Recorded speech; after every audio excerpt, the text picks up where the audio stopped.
for John Elway. Eyes in the back of his helmet. Eyes to escape and vision to see his open man. Their long-range focus is on Super Bowl Sunday in San Diego. Will it be a return for John Elway and the Denver Broncos? Or will Bernie Kosar's Cleveland Browns see a long-awaited Super Bowl dream come true?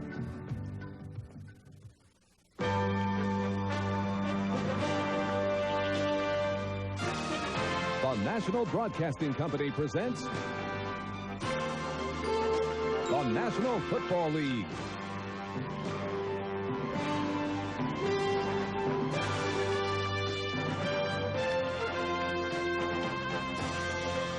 Today from Denver Mile High Stadium, it's the AFC Championship, the Cleveland Browns versus the Denver Broncos. Brought to you by Budweiser, proud sponsor of the 1988 U.S. Olympic team. This Bud's for you. By Hewlett-Packard, computer solutions from the people who never stop asking, what if? By Ford and your Ford dealer. Have you driven a Ford lately? And by United Airlines, rededicated to giving you the service you deserve. Come fly the friendly skies. Mid 40 degrees, blue skies, home of the Broncos. Mile High Stadium with its giant splashes of orange. The home field advantage, Denver. This has been a happy place to play. No team in the National Football League has won more at home in the last 4 years than the Denver Broncos. That's the challenge facing the Cleveland Browns. Hello, everyone. Dick Enberg with Merlin Olsen, and we're delighted to be with you for this AFC Championship, a rematch of last year's classic game and the home field. You hear about all the distractions, Merlin. The visiting team pick out one advantage that really gives Denver. Dick, I think that's obvious here. This is the noisiest outdoor stadium in the NFL. And that noise does one thing to a visiting quarterback, makes it difficult for him to be heard.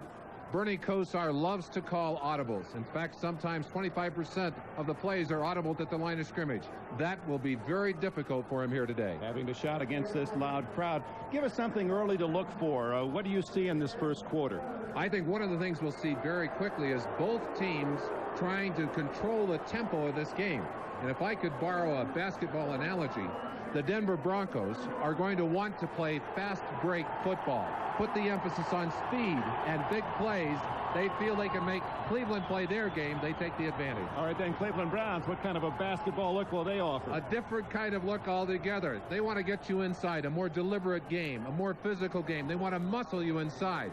That means controlling the football, running up inside. A fringe benefit of that is keeping the ball out of Elway's hands. Well, Marty Schottenheimer, the Cleveland Browns coach, like all of those opposing the Broncos this year, has had to worry about how to stop John Elway. What will he try to do? Well, I think stop may be the wrong word. Control Elway may be a better word. You have to get the defensive ends up outside to maintain containment.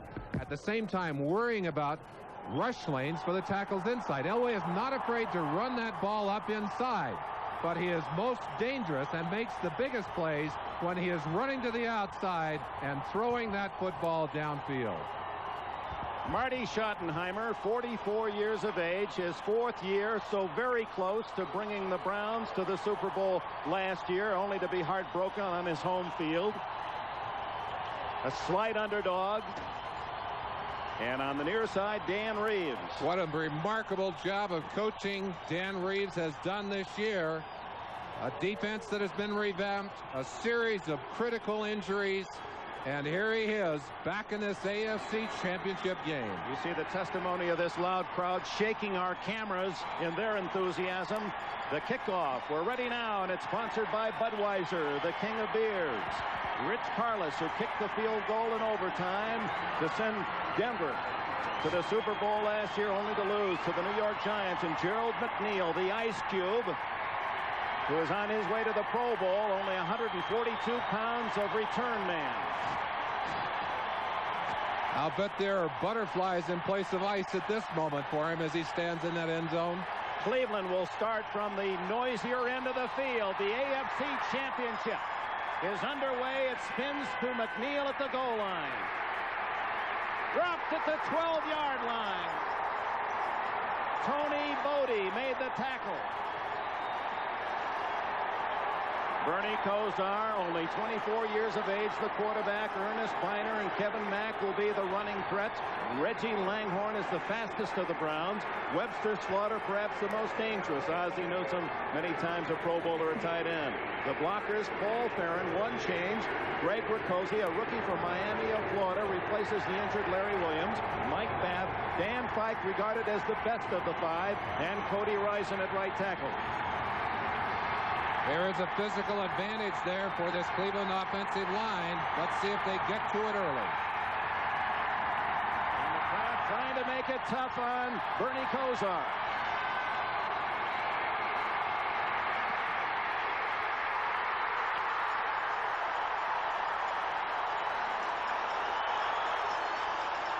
Simon Fletcher with the sack at the 4. No fumble. He was down. You have the feeling and the intensity of this huge crowd, and of course Cleveland is back in the horseshoe end of this stadium. That's where it is noisiest. This crowd also very, very close to the field. You watch Bernie getting out of there. That ball not fumbled, as you said, Dick, until he was on the ground.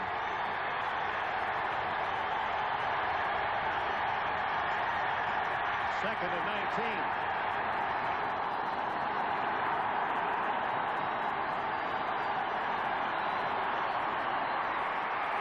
Ernest Biner to the 10, maybe the 11. Biner from East Carolina. He's the heart of that Cleveland offense behind Kosar and highly regarded by his coaches and players. In fact, Biner, according to Marty Schottenheimer, he said after Kosar, he's the last man I would trade. There's a defensive line for Denver, front three. And their linebackers, Fletcher, Mecklenburg, a star, Hundley, and Ryan.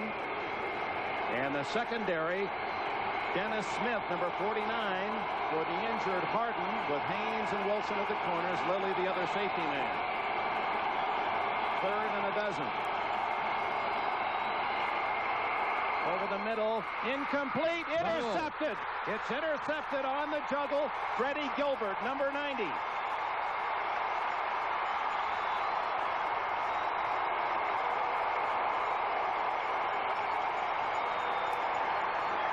Almost deja vu for this Denver team.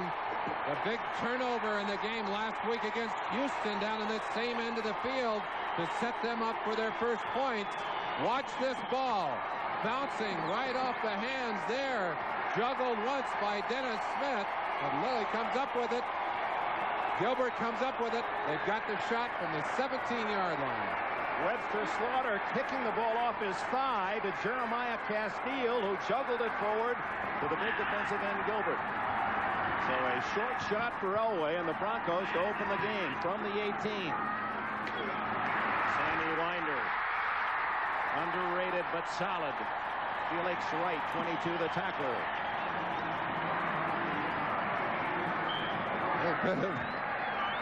What kind of dance is that, Dick Enberg? It is certainly a happy one, I can tell you that.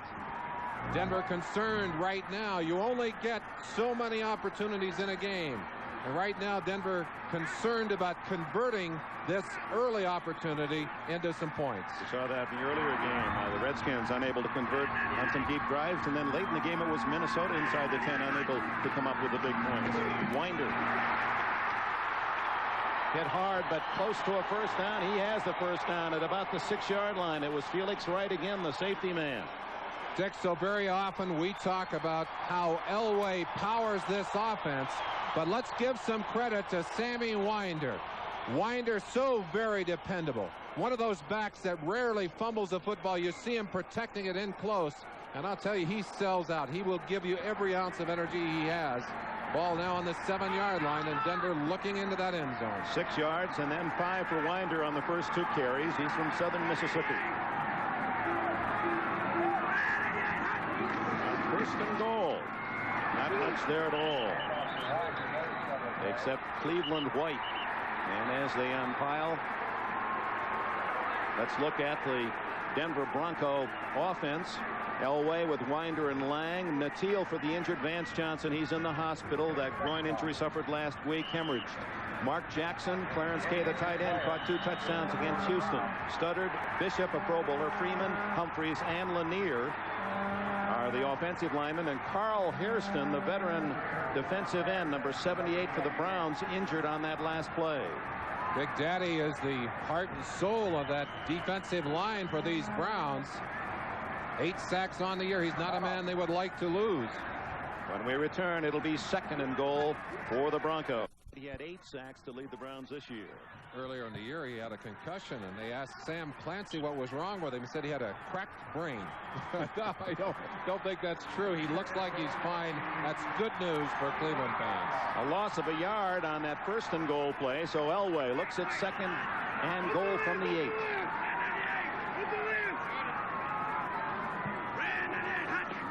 With Sewell in motion. He throws wide open, touchdown, Ricky Nattiel.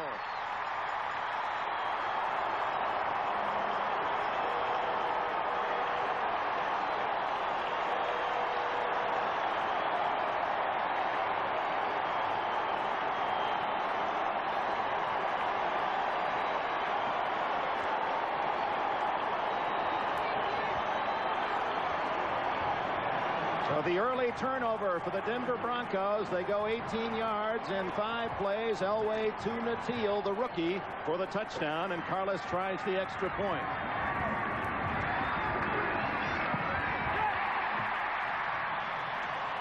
Tremendous protection on that last play. Enough time for Elway to wait for Nattiel to come open. Look at this great offensive protection. Elway patiently waits. A little fake right there, a look away, and now Nattiel open in the end zone. Boy, did that have some zip on it. That almost carried Nattiel right off his feet. 7-0. Early break goes to Denver. They capitalize as Elway hits Nattiel 8 yards out. And the quarterback of the Broncos has given Denver a chance to cheer, and cheer hard early, as Carlos will kick it off. Fontenot and McNeil are deep. Angles it to the far side, looking into the sun. McNeil at the 9 has a gap and returns to the 35, where Casey Clark makes the tackle. Let's go back to the touchdown, and what a job Elway did with his eyes. We talked about Elway's abilities to look people off, and as you watch him drop back, he's going to look to the outside. No man open. Now he looks back to the opposite side, and I think was able to freeze Eddie Johnson, number 51, just long enough to keep him out of the action. Look, he looks there, gives that little pump fake. He wanted to go to Nattiel all along. Bernie Kosar with better field position from his 35. Kevin Mack from Clemson, and a big powerful back to the 42-yard line, where Tony Lilly makes the tackle. Mile High Stadium on a perfect football afternoon. Temperature in the mid-40s. Dick Enberg, Merlin Olsen, under blue skies near the snow-bound Rockies. And the Denver Broncos trying to repeat a return to the Super Bowl, representing the AFC, with a fumble, interception, whatever it was, a ball carrying free off Webster Slaughter, take over on the 18, and an Elway to Nattiel touchdown, giving the Broncos the early lead. Now it's Cleveland, 2nd and 4. And Biner slashing to the 45 will be just shy of a first down. Fletcher, Townsend, Cragen all in on the stop. Greg Cragen, one of the smallest nose tackles in the NFL, giving away about 20 pounds to Mike Babb, the big center. And you notice how Cleveland has immediately gone up inside. They want to establish that power game. They want to force Denver to respect that before they stretch them to the outside. They were tough on 3rd down last week against Indianapolis. Ooh. Good power running by Kevin Mack, and his 225 pounds, pushing Tony Lilly forward enough that it appears he made the first down. Might be a measurement, however. Like he picked him up with his helmet and lifted him almost off the ground. Tremendous leg drive and surge Looked like he was trapped behind the first down yardage. Jim Tunney, the referee, has asked for the chain gang.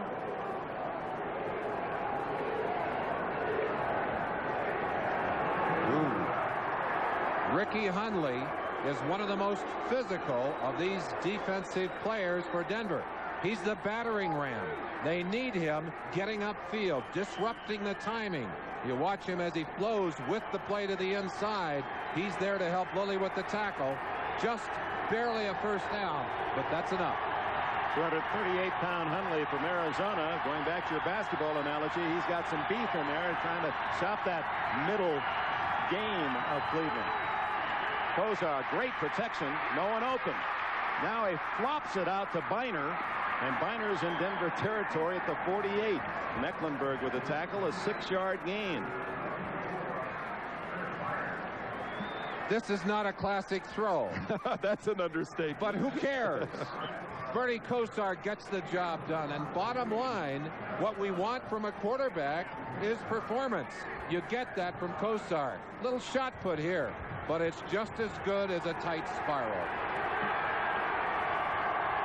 First invasion of Denver territory for Cleveland. 2nd and 4.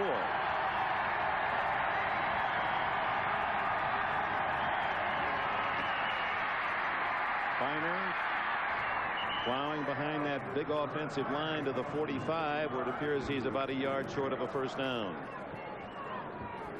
As he gets up, Ernest Biner, who is not highly regarded in the draft. He was a 10th round pick, 280th man selected from Milledgeville, Georgia, where they retired his high school number. And he's the kind of, what did Schottenheimer say yesterday, that in tough games the common feeling is give the ball to Ernest, let him handle the ball, he'll find a way to help us win. Great confidence, tremendous leadership, performance leadership for this Cleveland offense. He's also an extremely versatile player. Blocker, receiver, runner. He can do it all. Had 122 yards last week. This time it's Kevin Mack. Fumbles. And Denver says they have it. They do.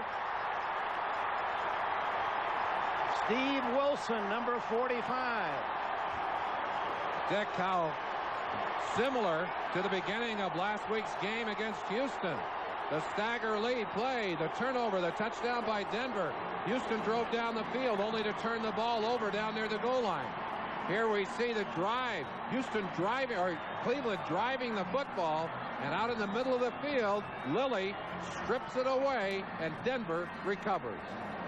Well, the Broncos have their second turnover midway through this first quarter. Kevin Mack had the first down, but in his desire to get more, they straighten him up. 22 Lilly twists it away, and eventually it'll be 45 Steve Wilson who will recover. Just the end of that play, knocked by number 49 Dennis Smith. But what a big play, second turnover, Denver with the ball. That's something that both coaches talked about yesterday. The one thing they can't predict. Elway looking for a bundle. Gets away. Those eyes in the back of his helmet to the 48-yard line. The thing that used to drive me crazy about certain quarterbacks in the NFL was their ability to sense when you were coming from behind. You'll see it here. Matthews, 57, blitzing from the outside. They push him by Clarence Kay, but look how he gets in right there on Elway, and Elway seemed to feel that pressure. His eyes directly in the opposite direction, and yet able to pull away. Elway's strength as a runner there. Sam Clancy eventually made the tackle. 7 minutes left in the first quarter, and Denver looking to add to the 7-0 lead. Gene Lang to the 10-yard line.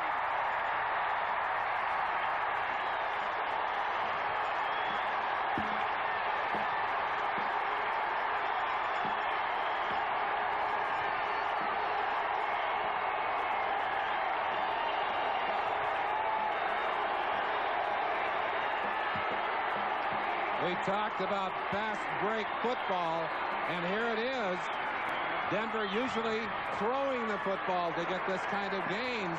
But what a great play by Gene Lang. Explodes into the secondary downfield before they get him out of bounds, and Denver threatening again. They did not have a run that long all year. 29, the longest in the regular season. 42 for Lang.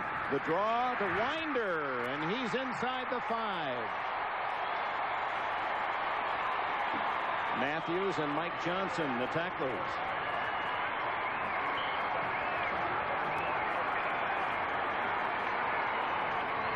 Big Orson Mobley led that play up inside from his H-back position, making room for Winder as Denver, I think, taking advantage of the Cleveland anticipation of Elway's running game to slam that ball up inside and take advantage of their own running ability. 2nd and 3 from the 4. Winder to the 2. That'll be a yard shy of a first down, and a very big play now for the Cleveland defense. 3rd and 1. And the Browns didn't allow too many. In fact, the best in the NFL. 26 touchdowns scored against Cleveland. This is a matchup of a very fine defense against a fine offense. That's Dave Adolph, a Browns defensive coordinator.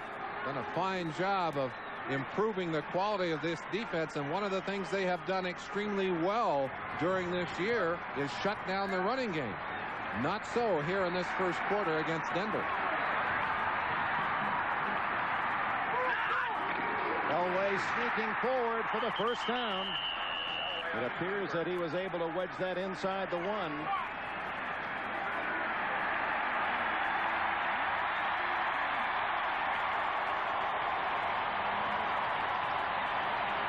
It is inside the 1-yard line. Jim Tunney motions first. No, not yet. Turn. Cleveland can ask for a measurement if they're going to get it. Eddie Robinson or Eddie Johnson inside asking to have this one measured. I don't think there's any question. I think they have it, but I don't blame him. You want a little time to regroup down there, get that defense together.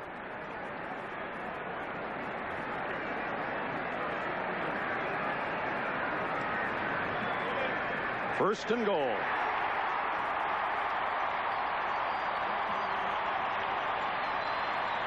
Well, Kevin Mack can only hope for a big play tackle that might pop the ball free to save another 7 on a turnover. Plenty of time to go. 5:26 left in the first quarter, but Marty Schottenheimer's Browns a couple of mistakes and are very close to paying dearly for both of them.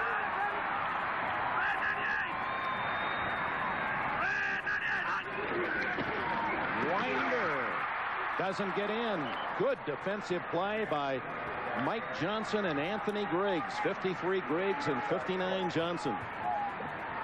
3 linebackers involved. Eddie Johnson in there as well. You look to the outside. It looked like there was going to be an opening outside, but it's Griggs at the bottom of that stack, and Eddie Johnson reaching out to lock up on that ball carrier to keep him away from the end zone. 3rd best defense in the NFL, 2nd best against the run. Half-yard loss on that play. Fumble! Who's got it? Elway finally falls on it. A kick free out of the pile. Everyone was searching for the ball and fell right at the lap of Elway. Luck doesn't hurt either. Sometimes it's just where it winds up. Elway never got that snap from the center. Watch Mike Freeman, number 62. That's Sewell in motion, number 30. That ball up, and Elway appeared to be pulling out a little early. He gets it in his hands. Now the ball is on the ground. And John there just in time with Chris Rockins, number 37, on his back. But I'll tell you, you got to breathe a little sigh of relief if you're on the Denver sideline when you see that ball bouncing around down that close to the goal line. That's Jackson in motion. Elway over the middle, incomplete. So for the Cleveland Browns, a moral victory. Flag is down, and it may be a motion penalty against Denver. No, holding against Cleveland. Oh, my. That'll bring with it an automatic first down. Frank Benefield arguing with the officials. Of course, the Cleveland cornerbacks play a very aggressive bump and run style. Holding, number 31 defense, half the distance of the goal line, and first down. So instead of a field goal attempt, Denver gets another 4 downs as Benefield, a Pro Bowler, he and Hanford Dixon, the talented tandem on the outside for Cleveland, both on their way to the Pro Bowl, but their man coverage, in this case, too much of the man, Benefield, and the penalty ensued.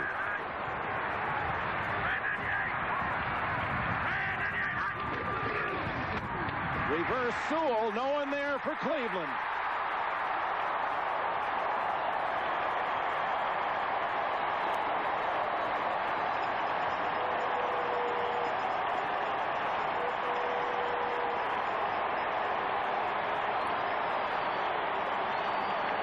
You don't run that kind of play on a bad defense, because what you're doing is taking advantage of their reaction to the play. And of course it worked. A very emotional Cleveland defense moving quickly to try and shut off the run to the right, and Sewell all alone going back to the left.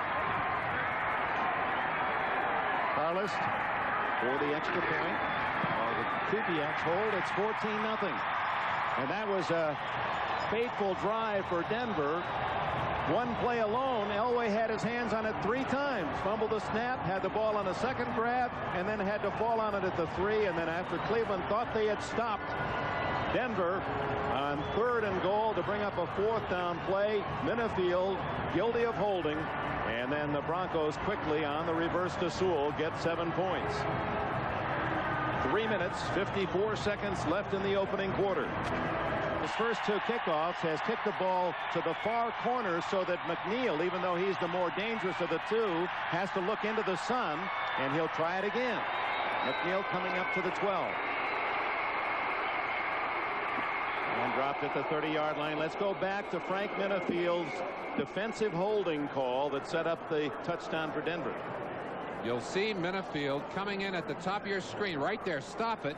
Here he is at the top of your screen, locked up. Now let's see if we can see what he does. He has the inside hand right into the chest of the defender, and the flag will come from the end zone.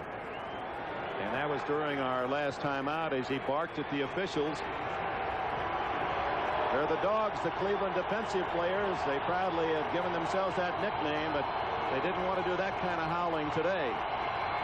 Kozar down the middle to Ozzie Newsome, and the veteran tight end has a first down at the Denver 45. Dennis Smith made the tackle, 25 yards on the play. The Browns want to challenge this Denver defense up the middle. The injury to Mike Harden puts a new safety in there. Ozzie Newsome invading the territory, patrolled by Dennis Smith, 49. You see how much room he had there as Smith late in arriving to make that tackle. No one has caught more passes in NFL history at that tight end position than Ozzie Newsome.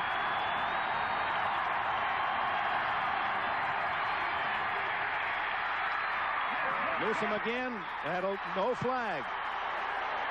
Mark Haynes made the play. Oh, that was close. Haynes had a big game against Houston last week. Tremendous game. Watch the timing here. Arriving. Now you can be technical since we're in slow motion and say there was contact, as Ozzie was mentioning to the official, but so close it was not called. And after being AWOL for 2 years basically, Mark Haynes has come back this year to become the most outstanding of these defensive backs, the best coverage man in defenses in this secondary for the Broncos.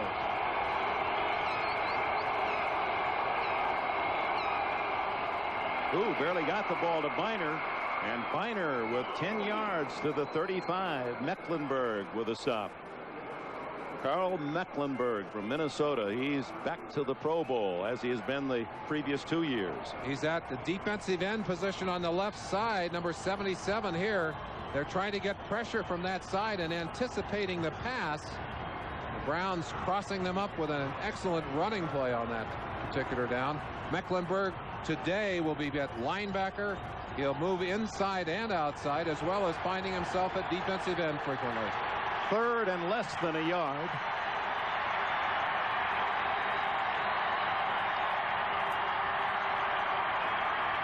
Oh, going to pass. Wide open on this side. Derek Tennell, the tight end from UCLA, and he has a first down at the 29. Kosar so confident, and you sense the confidence of Lindy Infante in Kosar's ability to find the open man. A brilliant student of the game. He has gained so much confidence in the last year. And the one thing that impressed me most in talking to Denver's defensive coaches, they said, this guy reads defenses so well, we're throwing out a lot of the stuff we ordinarily do to try and fool a quarterback. Well, that's a high compliment to a 24-year-old.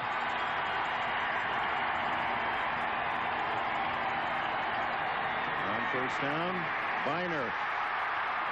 Good second effort after Mecklenburg had him for a loss. Biner ad-libbed for 3. Just to add to that note that he was just 1-year-old Kosar when Cleveland won its last NFL title in '64. If he stays healthy in the year 2000, he'll be 36, so he could be around for a while. Kosar, who would have been a rookie this year had he played his full term at the University of Miami.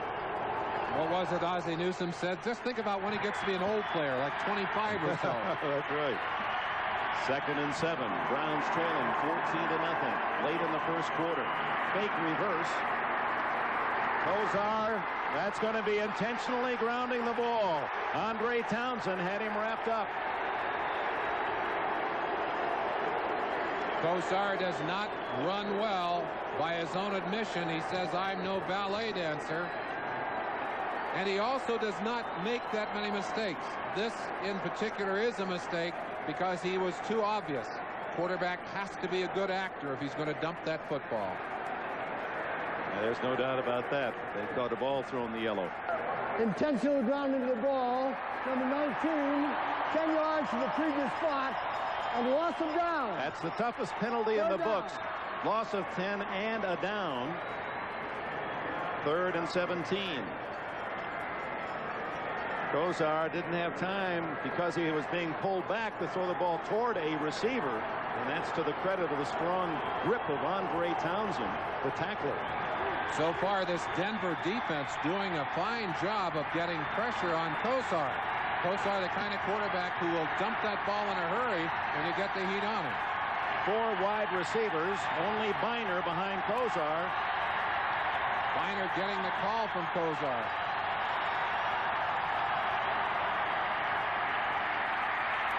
Down the middle, he has a man, and it's Clarence Weathers, first down at the 19. So number 19 gets 19, and the Browns' drive is still alive. The Browns will try and attack again this Denver defense with crossing patterns over the middle. They're looking for the good matchup, the speed matchup against the linebacker. It's Michael Brooks, 56, trying to cover Weathers here. That's not a fair matchup. Weathers just walks away from him to pick up that first down. Just inside the Denver 20, final minute, first quarter, 14-0 Broncos.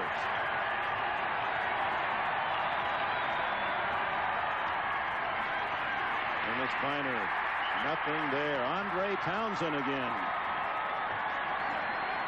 The 4th-year defensive lineman from Mississippi has had a big opening quarter. The defense of the Broncos with 2 turnovers, and they capitalized on both. Elway to Natil, an 8-yard touchdown pass after an interception at the Cleveland 18, and after a fumble stop, the Cleveland drive at the Bronco 40. A 42-yard run by Gene Lang set up a 1-yard touchdown by Steve Sewell. 15 minutes gone. Denver in early control with a 14-0 lead. And of course, already we know that it'll be the Washington Redskins in San Diego's Jack Murphy Stadium on Super Bowl Sunday. Bernie Kosar showing the poise that we've heard about all season long. He has tremendous confidence and has the confidence of his teammates. This is a team with experience. They've been behind, they've come back. But I've got to tell you one thing, he's facing a Denver defense that gets tougher when they have a lead. They're not afraid to gamble more and more. And Joe Collier, I'll tell you, you hate to go up against this guy when he's got about 14 points on the board ahead of you. Marty Schottenheimer said Joe Collier, he should have been a detective. He's just always pursuing more information. Now down in the noisy end of the stadium. 2nd and 10.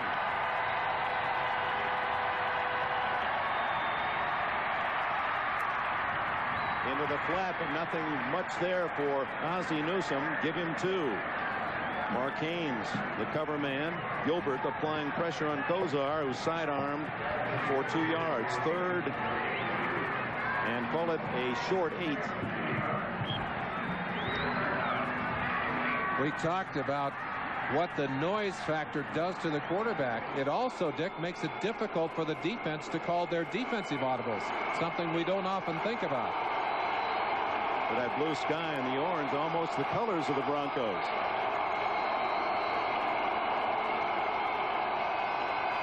Only Biner, and he's right behind Kozar. Down the middle, incomplete. Flag down. Langhorne, the intended receiver. Mark Haynes on the cover. But a flag is down on the near side. In an area that we would expect to see either a holding call or an illegal bump call. That's it. That'll give the Browns a first down. Dennis Smith better be careful as he protests that call. You don't want to lay hands on those officials. You'll find yourself off the field, and they're carrying Mike Babb, the center, to the sideline. Number 49 defense, 5 yards, first down. Dennis Smith, you can see that heavily wrapped forearm, a broken arm earlier in this season against the Raiders, and just returning this week after Mike Harden suffered a similar injury, a broken forearm last week against Houston. And now the concern for Cleveland on their center, Mike Babb. They've already had to replace starting guard Larry Williams. Ricky Bolden, their best offensive lineman, went down earlier in the year. Going to have to move Rakosi into center and bring Darrell Haley in a tackle. And Williams, well, wait a minute. Williams has gone into the game, bad leg and all, and he is going to play guard with Rakosi moving into center. They got a rookie at center with Kozar. That's a Miami connection. First down. Biner got through a tackle by Roland Jones and edged inside the 10, a gain of 5 or 6. We talk about injuries. Man who made that tackle, Roland Jones, last week dislocated the ring finger of his left hand. The joint came right out through the skin. He just slapped some tape on it, went back into the ball game, and is playing well so far in this ball game today. There's Jones. You see that hand taped very tightly and the gloves to protect it. 2nd and 5 from the 8. Mack trying to make amends, gets only a couple. Andre Townsend 61, Greg Bragan 71 led the charge. What a challenge for a young rookie. As you look at Greg Rakosi, had prepared himself to go in and start in place of Larry Williams at that guard position, but now having to move from guard to center and change his thinking again. I'll tell you, that is a real challenge. And then for Williams to come off the bench with the bad ankle, see a little courage down there on that Cleveland offensive line. Kozar having trouble hearing, and Jim Tunney, this is an official's timeout. That's one of the few times we've seen it all year. It used to be commonplace throughout the NFL, so noisy that quarterbacks would ask for a little help from the referee, and in this case, no chance to audible for Kozar, who is at his best when he can change the play at the line of scrimmage. I asked Marty Schottenheimer if he would try to go on a silent count. He said no.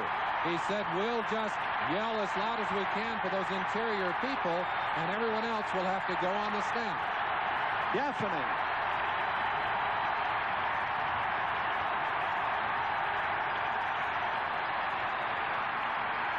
Biner is open in the flat, but can't make the catch.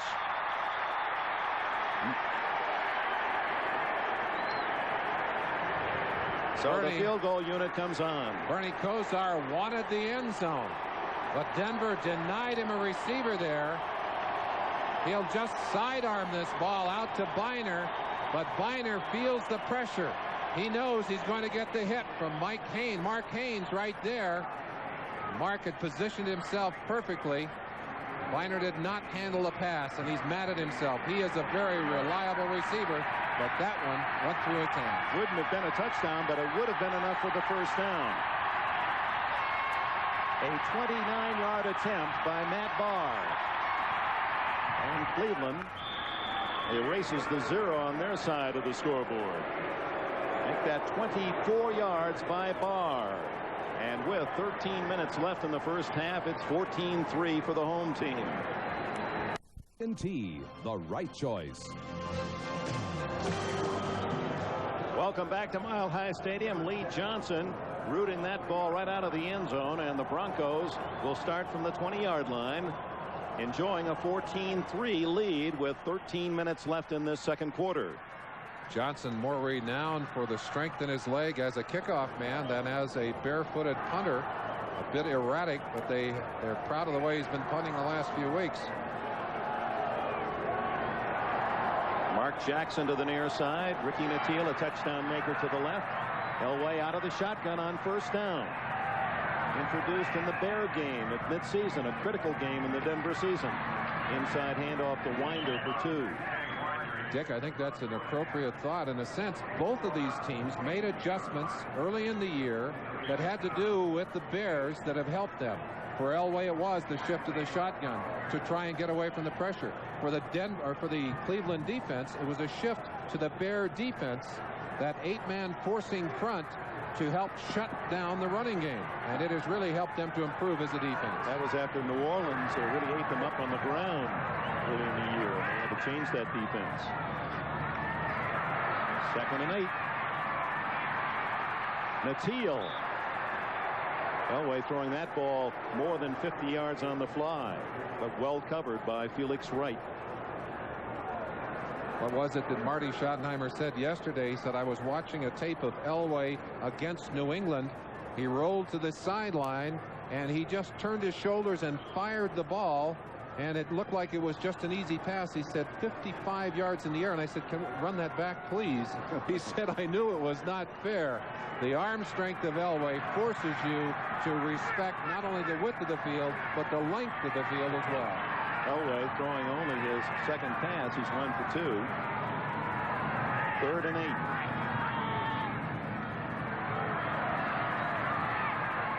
Sewell, first down at the 32.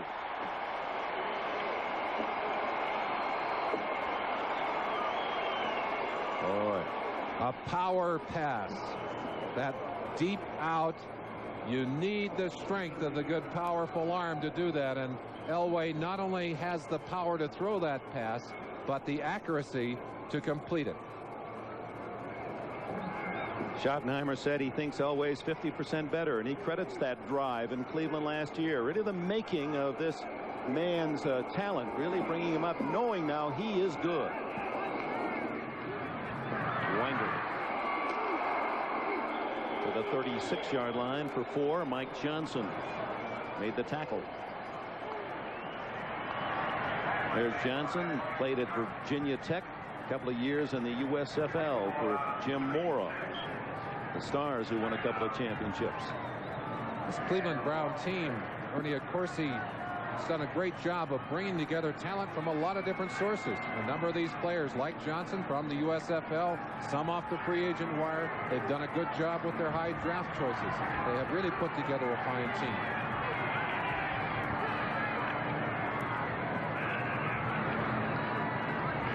Side handoff to Winder. Lucius Sanford, number 50, slicing in to make the tackle. There's another example. Sanford picked up off the waiver wire after being released by the Buffalo Bills. He goes out in a pass situation. You see the number of players on and off the field for this Brown defense. A lot of situation substitution as they bring Bubba Baker in there.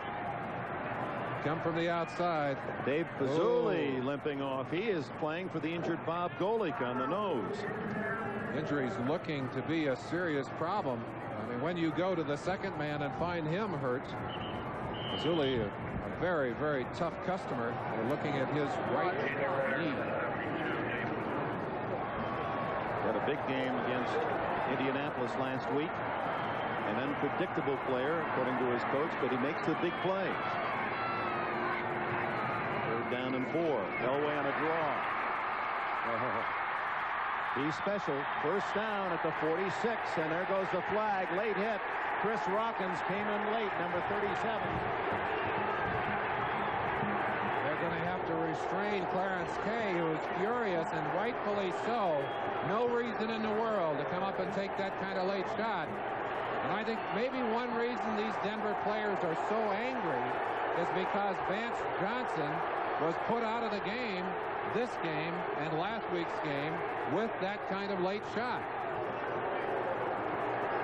And he went right for the head of Elway, and that'll cost Cleveland 15.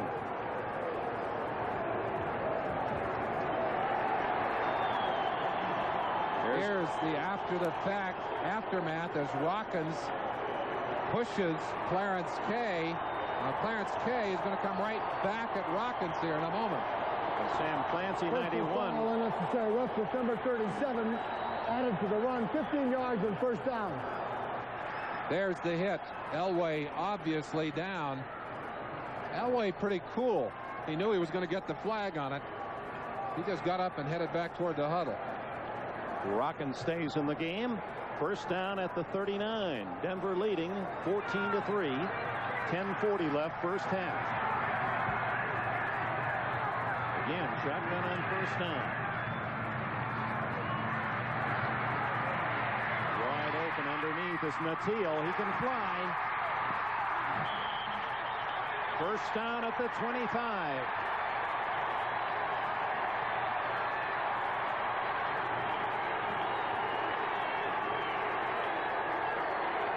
Time a very critical factor, and Elway gets a great deal of it here. Natil coming all the way across underneath, able to get open underneath the zones for Cleveland on that last play. This Cleveland defense likes to play that zone defense on the 1st down situation because they like to get their cornerbacks up into the run support game. Winder on a delay. Did not fool Cleveland. Clay Matthews, Pro Bowler again this year. Number 1 pick out of Southern California, there to make the stop.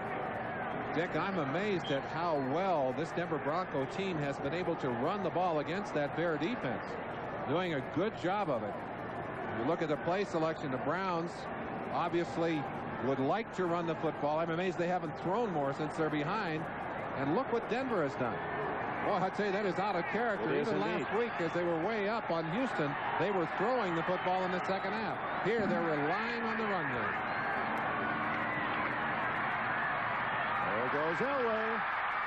And he slides down at the 21. That'll be 5 or 6 yards shy of a 1st down. We mentioned right at the beginning of the show that Elway is not afraid to run that ball up inside. It's sometimes planned, as it was on that draw a few moments ago. This is just Elway's reaction to an opening up inside. He sees there's nobody there. That little opening, look how quick he is to dart up into the secondary to pick up the easy 5 yards. And a former minor leaguer in the Yankee chain, an outfielder, hit 318. He knows how to slide. 3rd and 6.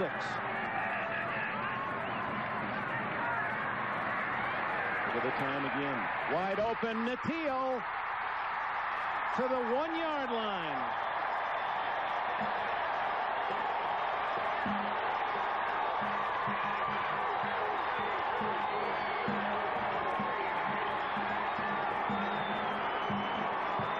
That far from another touchdown.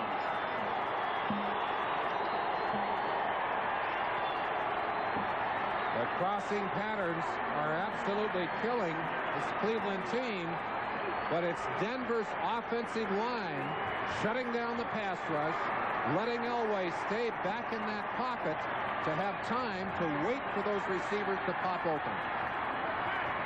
Yeah, that was a bullet, a Nolan Ryan fastball right into the numbers of Natil. He had to catch that out of self-defense. And the touchdown for Gene Lang.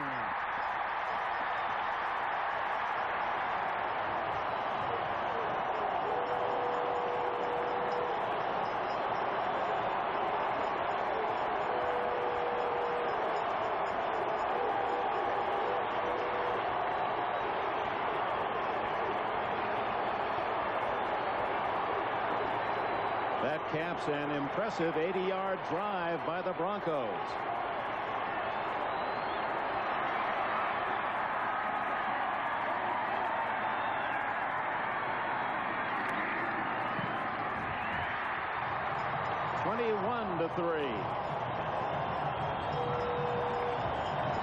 We mentioned the Cleveland Browns wanted Denver to come inside and play the physical game. They have, and they're doing a pretty fine job of it.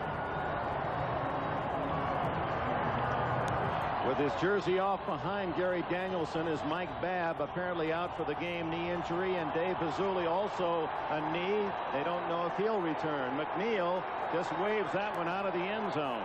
Touchback at the 20 for Cleveland, trailing 21-3. Still working on Pizzulli, who's playing for the injured Bob Golick. Golick, named to the Pro Bowl, had hoped that Cleveland might win today, and he said, somehow I'll find a way to be ready for the Super Bowl.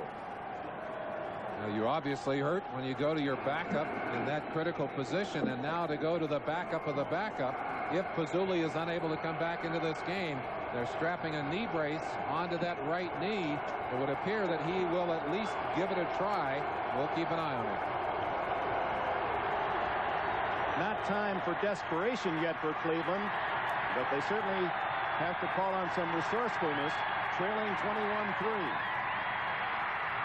Screen to Biner. Gain of 3. Greg Cragen. And on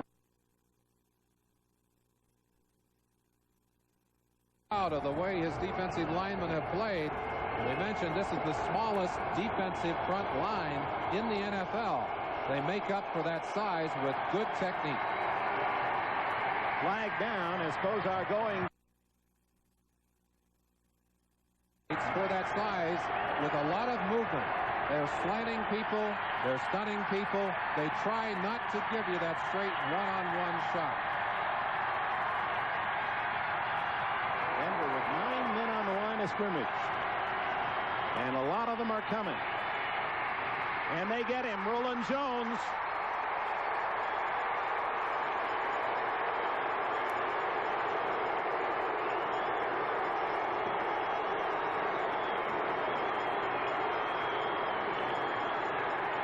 Freddie Gilbert. It appeared that Roland Jones got there first. I believe it was Roland that got there to get the sack. They call him the trapper. He was right on top of him.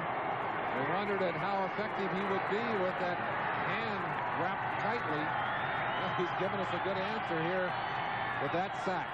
Casey Clark is back at the 45-yard line. Barefooted Lee Johnson, the kick for Cleveland.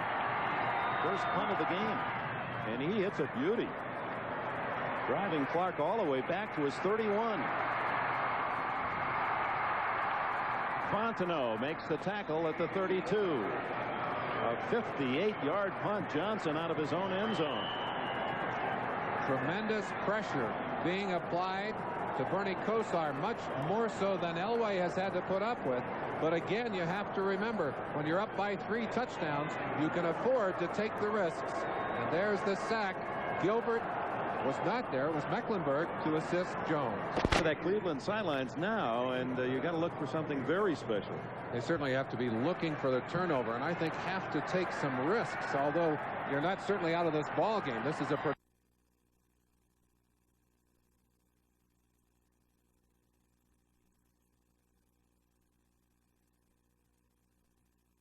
look at that. Oh my. First down, picking his way, using his blockers. 3 or 4 chances for the Browns to stop Elway. Very, very close to that first down, and you'll see Elway actually directing his blocker as he approached the sideline. He said, you block him in, I'll go outside. Watch him here. The first move is right there. The quickness to get away from Hairston. Just a tiny place here. Now watch it here. You see him pointing to the block right there and sets it up on Harper. That's number 23, Harper. He said, hey, a little fake inside, and bam, there's room for me to go outside. That was Steve Watson with a shielding block.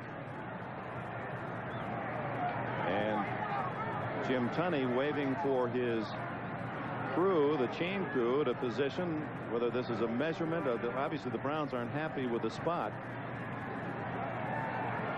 You saw that broad smile of Elway's. He said, you know what I like about this game is it's fun. And I guess on a day like today, that's doubly fun because Elway has got everything going his way right at this moment. Carl Hairston, another Cleveland injury. It's not been fun for them.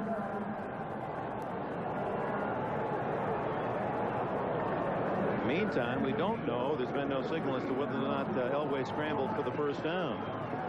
Hairston left the field briefly earlier in the game. First down.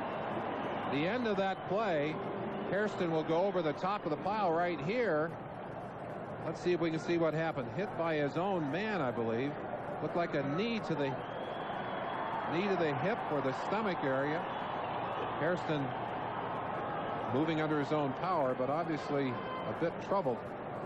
And so often that happens when bodies are flashing around in there. Very often it's your own teammates who crash into you and do their damage. Oh, first down, Broncos at the 43.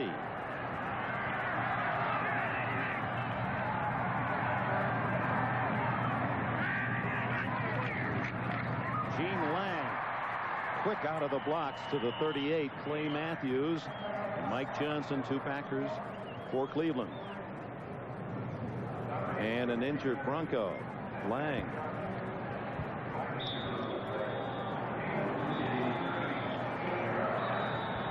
Number of players on the ground, I think an indication of the kind of hitting going on in this game. A very intense football game. 33, Lang with the football. Two linebackers there to put the fight on him. Oh, he draws the crowd in a hurry. With 4.5 minutes remaining in this first half, Old Denver 21-3. Winder close to a first down. Let's go back a play before. What's happening? Those cornerbacks on wide receivers. Bump and run. Minifield on Jackson. Jackson throwing.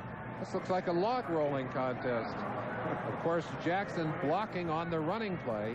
But you see the very physical bump and run style of these Cleveland corners. That was Minifield. Number 31, Hanford Dixon on the opposite side of the field. The same kind of aggressive football. Denver's fourth possession. They scored touchdowns on the first three of this first half. And they've marched now at least into long field goal range. And they have dominated ball possession. You can't do many more things right than Denver has done so far. Their fourth possession of the game. The first three ended up in touchdowns, and this one pointing itself toward the end zone. Quickly incomplete. Sewell went inside. Elway threw outside. Maybe realizing that Sewell was well covered. A reminder to our viewers that we will be selecting the Budweiser Most Valuable Player, announcing that at the conclusion of today's game. Well, by this time, the Vikings in disappointment have showered and left RFK. Cinderella season that fell one game short, and the Washington Redskins in the nation's capital in celebration. They're back in the Super Bowl. A familiar spot for Joe Gibbs' team here in the 80s.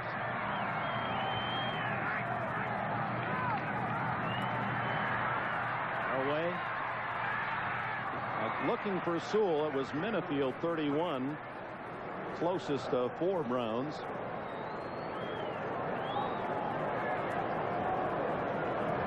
Man-to-man matchup as Minifield goes against Sewell.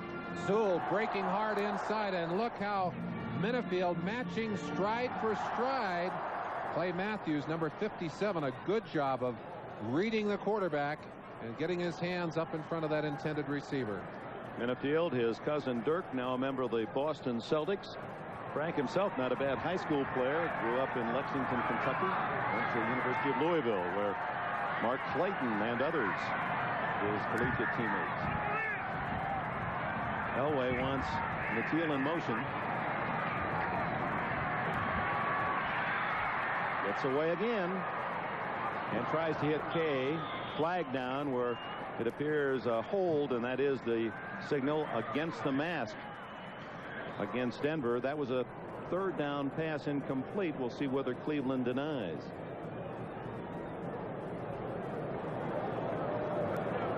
It would be a long field goal if tried of about 50 yards.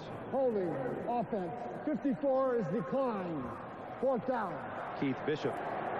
Rich Carlos, who spent this offseason doing a lot of running and cycling and a lot of lifting to strengthen his leg, has certainly increased his range as a field goal kicker. I don't know that Reeves would have had this much confidence in him last year, but the strength in that leg has allowed him to reach further and further out onto the field. 50-yard attempt, his longest ever 51. He matched it this year. Cleveland will call time. You saw Marty Schottenheimer on the sidelines. Don't know whether or not he was waving off a possible blocked attempt or whether they had a play in the works defensively. There's a possibility that Schottenheimer didn't want them to wave that penalty off. I think maybe, as it looked like, he was saying, that's all right, it's all right, don't worry about it. Of course, Marty has brought his brother in to coach the defense, or to coach the special teams. Marty, who was here in Denver in the real estate business after retiring as a player. That's Marty's brother, Kurt Schottenheimer, right there, responsible for the special teams of this Cleveland Brown team. Marty's sports exploits at the time in Denver, that was in the early 70s, was he was a home run hitting softball player. Said, I just got frustrated with not knowing what my life was doing professionally. He says, one thing about football, every 7 days you get a measure of where you're at, but he said, I felt like I was running around and not really settling in the real estate business. So he went to Joe Collier, the defensive coordinator of the Broncos, who had coached him. They had been friends from long time back, and Collier took time. He said it was in the off season. We went through films. Marty was always a fine student as a player, and Schottenheimer then got a chance to coach in the World Football League as an assistant, and through the ranks as a defensive assistant, finally to the head coach, replacing Sam Rutigliano. He has done an excellent job, and does an excellent job of preparing his team week to week. Gary Kubiak to hold, a 50-yard attempt.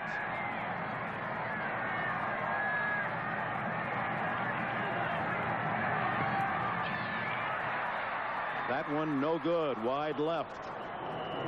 Well, you take the ball out of Elway's hand and pass the opportunity to Carlos, and perhaps save an opportunity to second guess the Cleveland sideline as they take the ball back and head off in the other direction.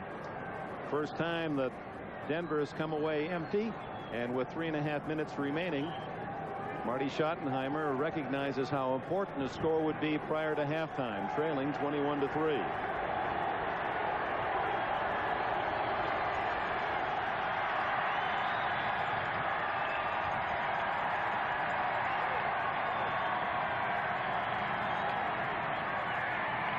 Kevin Mack running right through a couple of tackles, and he's to the 46-yard line. Carl Mecklenburg and Dennis Smith finally wrapped him up. Kevin Mack showing you some Pro Bowl form there. He lowered his shoulder, and Mark Haynes thought he was going to go head-to-head. Watch him here. He'll dip the shoulder as Haynes comes up and then go over the top. Dips the shoulder and then lifts over the top. Keeps his balance. Boy, that is a beautiful piece of running. Bill Green of the Redskins would have appreciated that. Certainly would have. 14 yards and a first down. Now to Webster Slaughter, his first catch of the game. Good for 9 to the Denver 45. One of the things that Kosar has not been able to do is get his team into a rhythm today. One of the things they do best, timing patterns. That's what this is. The ball in the air.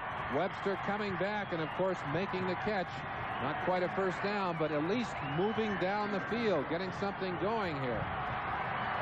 Webster, who was second to Brian Brennan on the year with 47 catches. Slaughter from San Diego State. 2nd and 1. Ozzie Newsome incomplete. Not well thrown. Tony Lilly was there for Denver.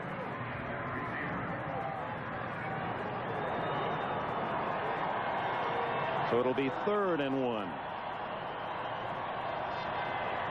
In isolation, you'll get a feeling for the play as Mecklenburg drops back. Yeah, Ozzie got one hand on it, but not two. Yeah, it shows you how tough it is to throw through that zone. You got that linebacker fading back into the gap. Had to be a perfect toss and wasn't. Biner stopped. He didn't make it. Ricky Hundley filled the hole. This is early in the game to have critical choices like this, but Schottenheimer faced with a tough one here. Going to be short. It'll be 4th and less than a yard. And I would believe that he's going to have to go ahead and take the risk. I asked him yesterday, does a coach change his coaching style in this kind of game? Does he have to accept greater risks?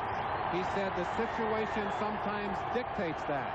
It dictates it here, and he's going for it on 4th and 1. At the Denver 45-yard line with 3 minutes remaining in the half.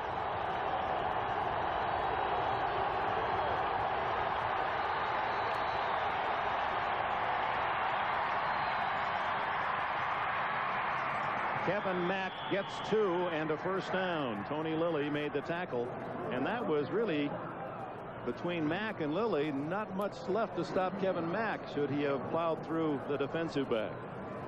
Concern though for Mack getting the first down. I don't think he's looking for the home run there. He just wants to make sure they've got the 1st and 10, hopefully to keep that ball moving down the field. 2:28, 2:27 and counting down.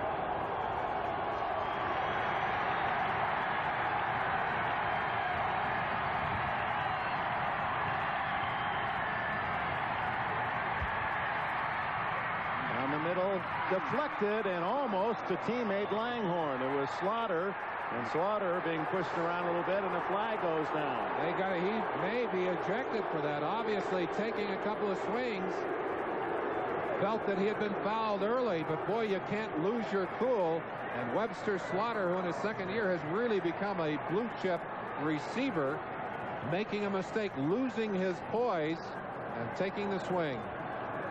Slaughter, who is only 163 pounds. He is a pencil. Let's see if we can see what made him angry here. At Steve Wilson, 45, working man-on-man here. Tony Lilly. I think he thinks that Lilly went after his head. I think that's what he thought, that Lilly went after the back of his head. Cost 15 yards to the Browns. He's going right after Lilly, and Lilly's... Now that's what you have to do. You can't retaliate in that situation or you both get the call. Lilly perfectly willing to take the 15 yards in lieu of the punishment. A 2nd down and 25 for Cleveland. Approaching the 2-minute timeout first half. And the Denver Broncos leading 21-3. See Mecklenburg working right in on the center now. And then dropping off. Kozar to Brian Brennan, short yardage. Was he down? I don't think so. I think they're going to call a fumble. Yes. Jeremiah Castile made the hit. We may see a review on this one. It did not appear that Brian Brennan's knees were yet on the ground as Castile comes underneath. Let's take a peek at it. No, that ball is out before Brennan touches the ground with his knee. Let's check his elbow. He has the ball. Now watch the elbow in which that's his left elbow. Well, from that angle, it looks like it might have been a fumble. Looks like the helmet might have been on the ground first. Maybe we can get one more shot of that because I think they're indeed looking at it upstairs. I think his helmet touches first, and I think the helmet simultaneous with the ball coming loose. Now, that may be reversed, Dick, because the helmet was on the ground. Now he's allowed to touch the hand down. That's not considered a downed ball. But I think if the helmet hits, Jack Reeder looking at that one, and we'll give him a chance to make his call. The instant replay was used 50% more reversals this year than a year ago. 57 plays in the entire course of the regular year reversed. And this is about as tough as you can cut it. That angle looks like it's a fumble. Then another angle looks as if he might have his elbow and helmet down. I'm glad that's not my job. Well, that's why, in a way, in this situation, almost better off letting the guy on the field call it and go on with the game. We're at the 2-minute warning. The official certainly in great position to make that call as he was looking right into the play. Upon further review, the play stands as called on the field. Recovery by Denver. First down. And that is the 2-minute warning. The Broncos with their 3rd turnover of this first half.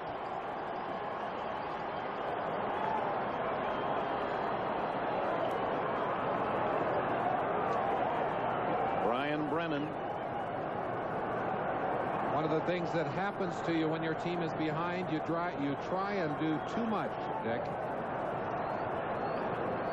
They were looking at the helmet, we're told, but did not feel that they could reverse it on the basis of what they saw. You see Kosar to the sideline. We'll spend some time over there with Lindy and Fonte. They've got to get their offense on track. That is Lindy and Fonte, in fact, with the glasses there talking to Kosar. So with 2 minutes left in this first half, the Broncos leading 21-3 have it at the 48. Screen to Winder. To the 42-yard line. Mike Freeman, a good block on the screen. Mike Johnson made the tackle. And Elway will call time with 1:45 left in the half. Broncos with a ball and a sizable lead. Quarterback draw, and Elway can't elude Darrell Sims, number 99. Really a fine play by Sims as he was able to get off the block of Mike Freeman, the center. Like it may have gotten Elway's foot in his stomach. And I'll tell you, I don't know when I've seen a game with more players heading to the sideline, more critical injuries on both sides of the field. Meanwhile, on the Denver sidelines, Rulon Jones, their star defensive end, took a finger in the eye, and we're waiting for a report on that injury. Well, that's Steve Antonopoulos just to the right there, the trainer. I tell you, we see MVP awards. He may get the MVT award, most valuable trainer. 13 players, Bronco players, down during the season, many of them starters. You've seen how many players have gone to the sideline for the Browns today. There's Steve Antonopoulos, who's done a good job. He's obviously concerned about the vision of Rulon Jones. His left side getting beat up. Halftime, Bob Costas and Don Shula will analyze this first half. We'll hear from Joe Gibbs and the Redskins side of the upcoming Super Bowl, and Paul and Ahmad will analyze as well. Was that a sigh of relief you saw at the end of that game from Gibbs? I thought he was going to faint. It looked like his knees had gone weak on him. And that play at the goal line. 3rd and 2. Elway doesn't get away this time, or does he? No. They whistled it dead, and Baker. That's in the grass. He might argue he is tough to bring down. Elway, a strong quarterback, and we may have a penalty. There may have been a face mask associated with that. That's right, against Cleveland.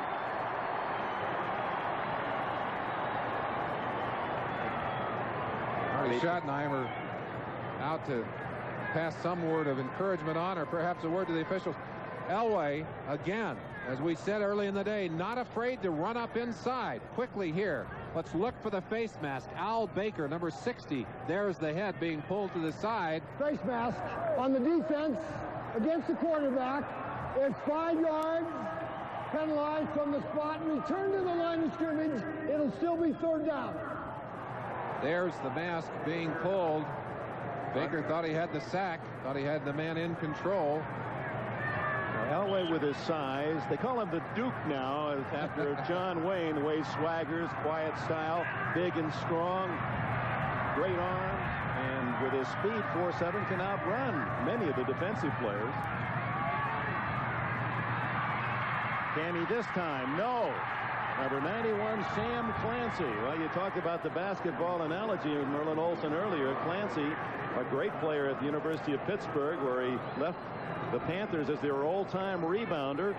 And Jack Patera and the Seahawks drafted him as a tight end, and Chuck Knox made him a defensive end before trading him to Cleveland. 39.5-inch sleeve length for him. He uses that well in the pass rush, able to keep those keep those linemen away from him and force himself outside to get upfield. Here, Cleveland apparently isn't going to call a timeout with well over a minute left. They've let 20 seconds go by, and of course Denver says, well, we'll just let it run, and then Mike Moran will kick it. Take the penalty here. I'm a little surprised at that. They would have had the ball in about a minute and 20 seconds instead. Well, it would have been exactly a minute and 20 had they called time. Instead, 30 seconds tick off, and now there's only 50 seconds showing. And Horan will kick with a delay of game penalty. Browns only one timeout left, and maybe that's the reason, Dick. They would have taken their last timeout to stop the clock in that situation.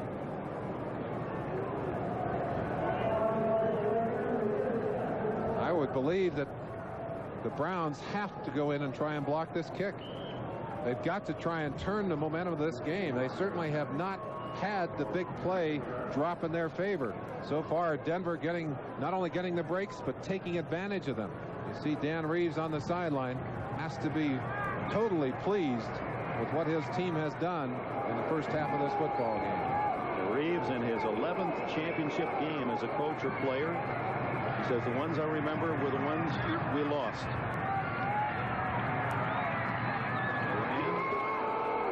To McNeil, he's dangerous. With the quickness and the courage of the little man. He's out to the 38-yard line. Clock stopped with 39 seconds. A reminder next week as well. And having lost 30 seconds of time, Kozar starts from the 37.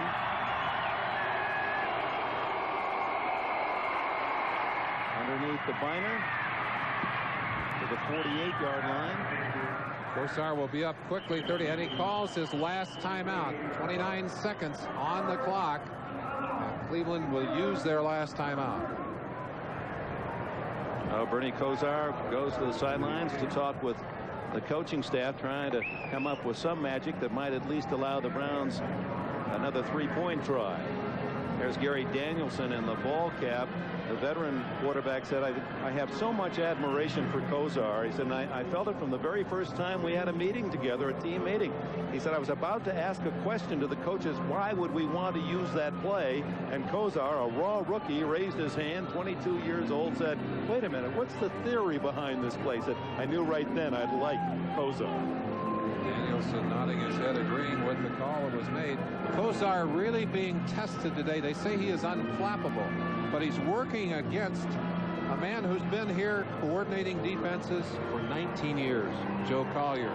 The man who coaches the defensive line here has been 15 years. Stan Jones. Merle Moore, the linebacker coach, has been here with the Denver defense 11 years. That kind of continuity on the opposite side of the field makes it tough on a young quarterback. Yeah, when Dan Reeves came here, he didn't clean house. He kept those veteran coaches. 29 seconds. 21-3 Denver.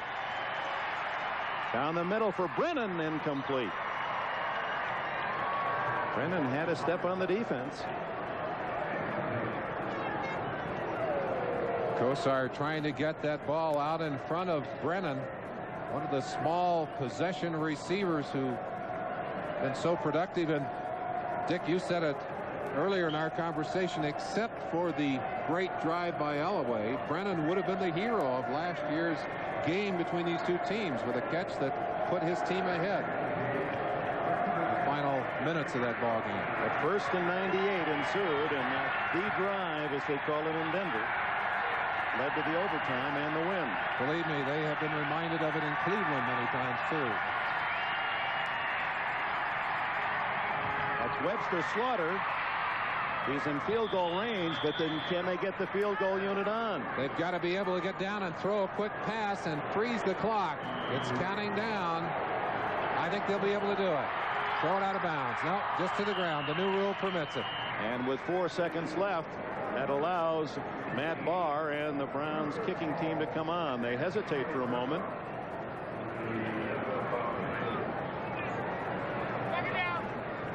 Talking to Matt Barr as you see him come onto the field, he has spent the year rehabilitating an injured knee. He said, I'm not yet back to the kind of range that I had before the injury.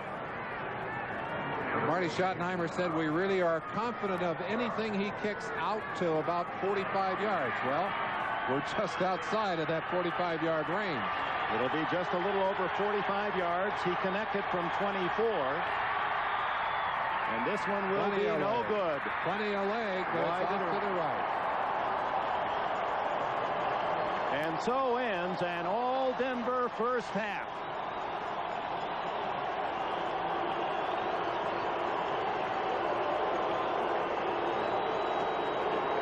First 3 possessions for the Broncos. 2 of them came on turnovers, led to touchdowns. And John Elway and the home field Denver Broncos leave at the intermission with an impressive 21-3 advantage. You just planted that seed in their heads. Boy, I tell you, they have kept their eyes on that return since that day. Yeah, the Broncos only once this year when ahead at halftime did they lose the game, and that was to the Minnesota Vikings. This kickoff is sponsored by Budweiser as we open the second half. Budweiser, the king of beers. Lee Johnson to drill it to the far end. K.C. Clark and Ken Bell are the deep men for the Broncos. 21-3 the score. Don't know what the delay is at the moment. One of the officials down on the phone chatting with the supervisor in the press box. The sun has dropped enough now that it will not be a factor here in this third quarter. Along with the turnovers, the injuries to key Cleveland Brown personnel in the first half. Fazuli, the nose tackle, replacing Golick, and the center Babb were critical. Johnson lines it to Bell. Ooh. Looks like an outfielder and returns to the 25-yard line. John Elway.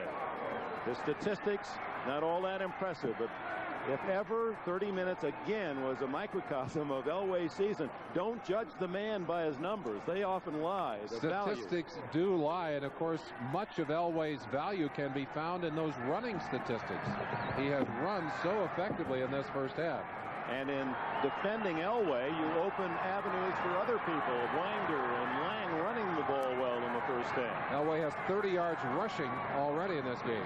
Winder on first down, a couple of yards. Sam Clancy and Richie Camp, 96. There are the official halftime statistics, and as you can see, total yards, fourth notation, 160 for the Broncos, 148 for the Browns. So it appears to be close based on that. But then the 3 turnovers that the Broncos gained, and that was the difference.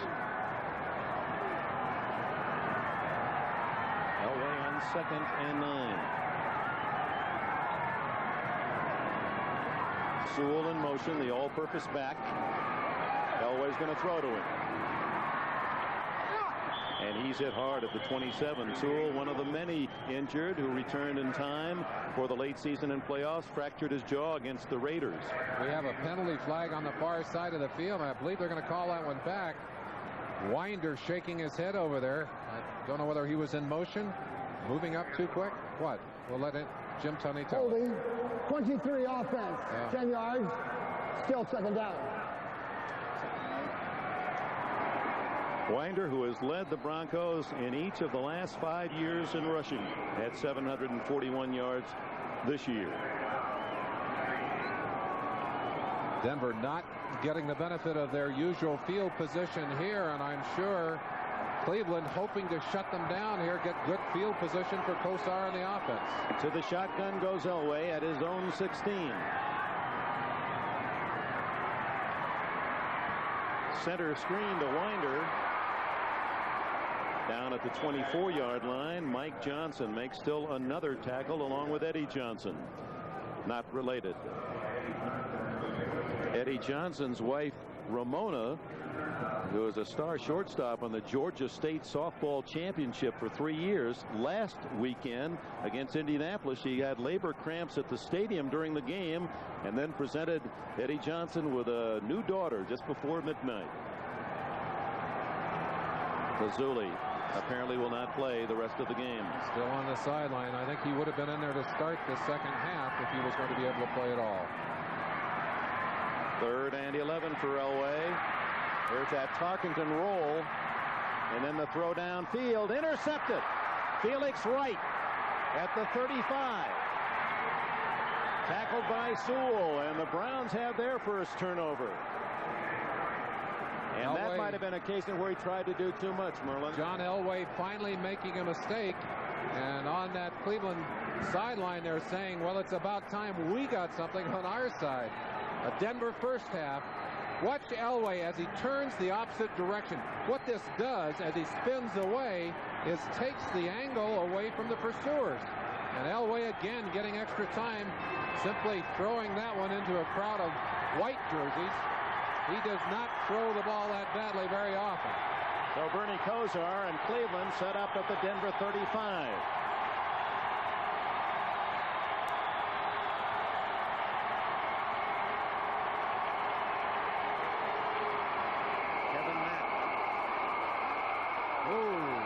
To the 22-yard line, and Simon Fletcher brings him down by the heels just as Mack was on his way to the goal line. Felix Wright, who had 4 interceptions during the regular season.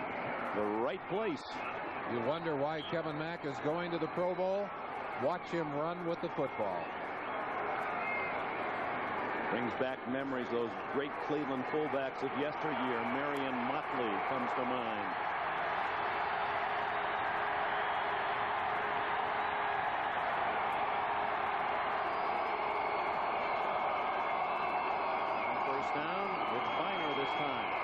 Get outside, and there was Andre Townsend again. His quickness getting him in position to make that stop.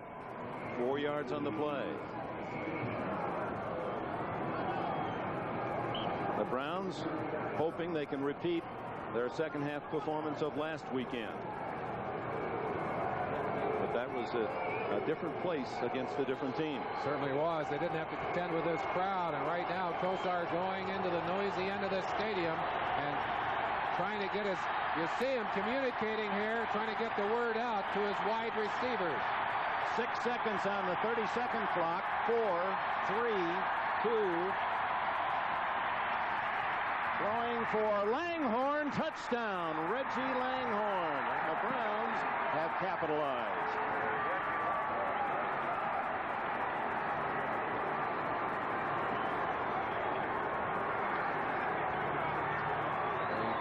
Cleveland contingent of fans celebrates, and you hear and sense the silence in this stadium. I don't know what it was that Kosar saw, but I believe he was calling an audible the minute he lined up and came out to the line of scrimmage. Under great pressure with the dog, drops that ball to Langhorne in front of Dennis Smith. 18-yard touchdown for the Browns, and now Matt Barr, the point after. And Cleveland in the first 4 minutes of the second half with an interception at the 35 and then an 18-yard touchdown pass to Reggie Langhorne to cut into the lead.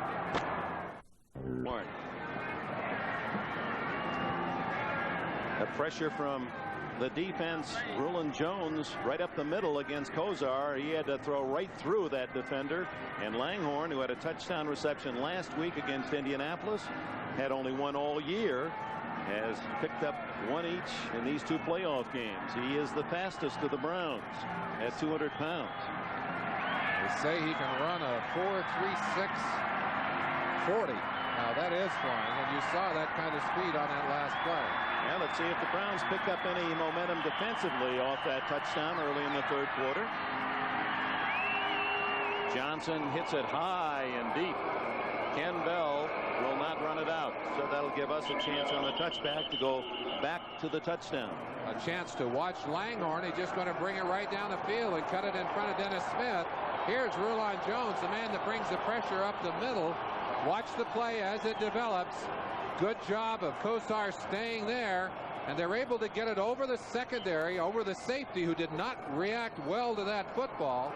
That ball thrown in a place where Dennis Smith could not get through Langhorne to get his hands on it either. So from the 20, Elway starts out in the shotgun, first down. Right on the money. Mark Jackson, one of the 5'9" amigos. Dos amigos today, with Vance Johnson in the hospital rooting for his team. There were those who were really concerned that Denver would be handicapped, and indeed they are. They do miss the big play skills of Vance Johnson, but with Jackson and his speed, with Natil on the other side and his speed, it's not like they don't have the quick receivers. Double tight end with Kay on the right side, and Mobley now in motion from the right side as the Ram blocker, but it doesn't work that time as Reggie Camp submarining with help, and that may not be a first down. They needed only a yard. First down, third down. Cleveland's defense stiffening up. 3rd and inches. So important here to get Denver stopped, not to allow them the kind of long drives, the kind of success they had in the first half. Elway will often sneak in this situation. Not this time. Easily for Lang, but a flag goes down right in the center of the pile, and the Browns say they saw a hold. Let's see if that's what the officials call.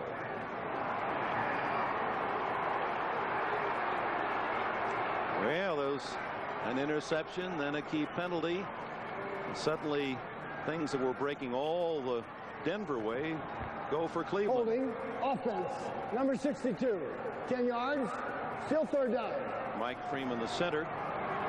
It looks like one of those plays where Freeman just grabs number 99 Sims and pulls him backwards.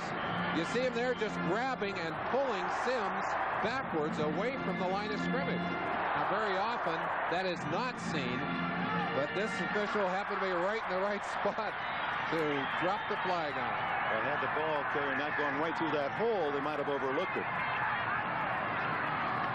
So 3rd and 10.5.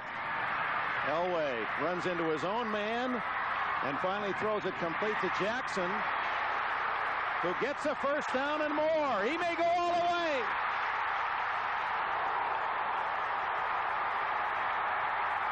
Touchdown.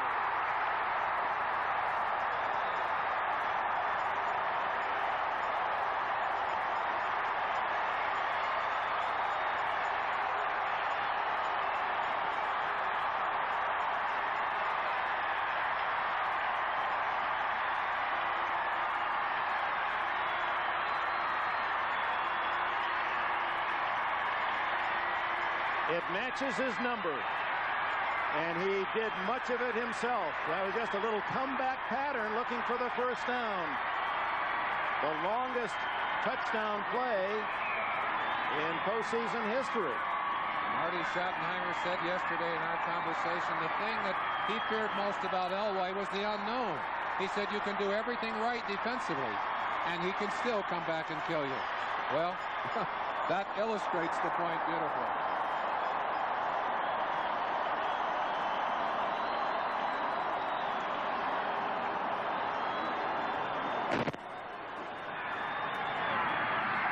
For the extra point to make it 28-10. It appeared that they were going to sack John Elway, and all of a sudden it's going the other direction. Elway's first 7 completions for 70 could have made that play. He runs away from traffic, runs into his own man. Look at the scrambling capability of the quarterback Elway. The sense of where the opening is, and even with the bump running into his own man, so quick in finding the man open, finding Jackson getting the ball. 2 missed tackles. The first by Harper, the second by Wright. And then it's just a chase, a matter of speed down the sideline. And a touchdown. Jackson had just enough to get across the final stripe. He might have been running out of gas as he approached that goal line. That is a long run. Coming all the way across the field. Now right here, if the tackle's made by Mark Harper, that would not have been a first down. But Jackson's running ability frees him down the sidelines. And a 28-10 lead. That's Ellis who catches him right at the end. Jackson has just enough to get over the line. Well, remembering his fallen partner Vance Johnson, 3 amigos.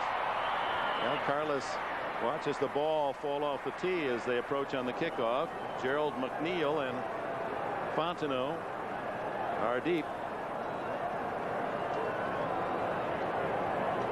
For the Cleveland Browns, the sense briefly that they were going to have an opportunity to tighten this game up considerably, and suddenly Elway strikes again.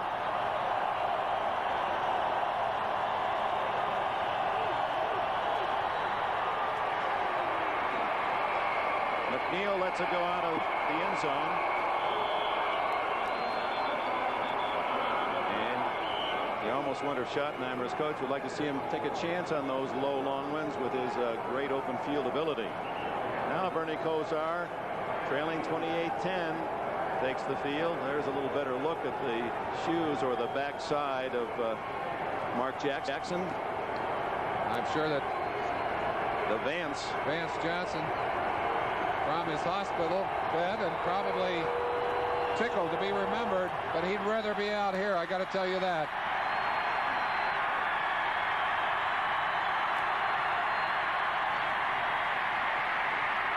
Kevin Mack, that inside game. Mack and Biner, 2 north-south runners. He gets 5.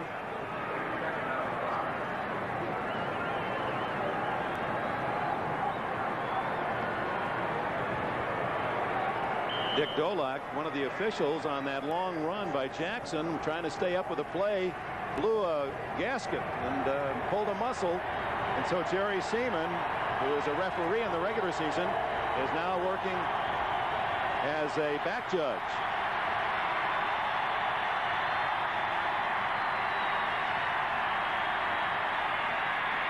Mack again for only a yard. Jim Ryan and Ricky Hunley collaborate. Rash of injuries continuing, but this time it was one of the Zebras that went down.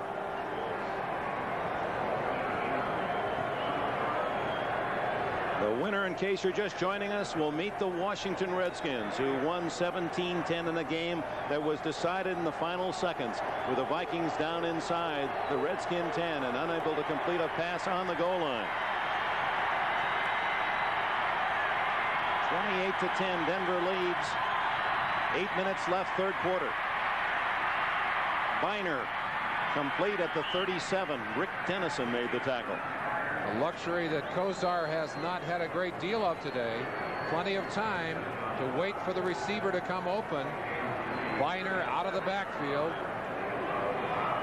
Watch Kosar. Look at the protection that he's getting on this particular play. He's had great heat all day long. Biner just coming out of the backfield, swinging upfield and then across the field, able to get there in front of Rick Dennison, number 55.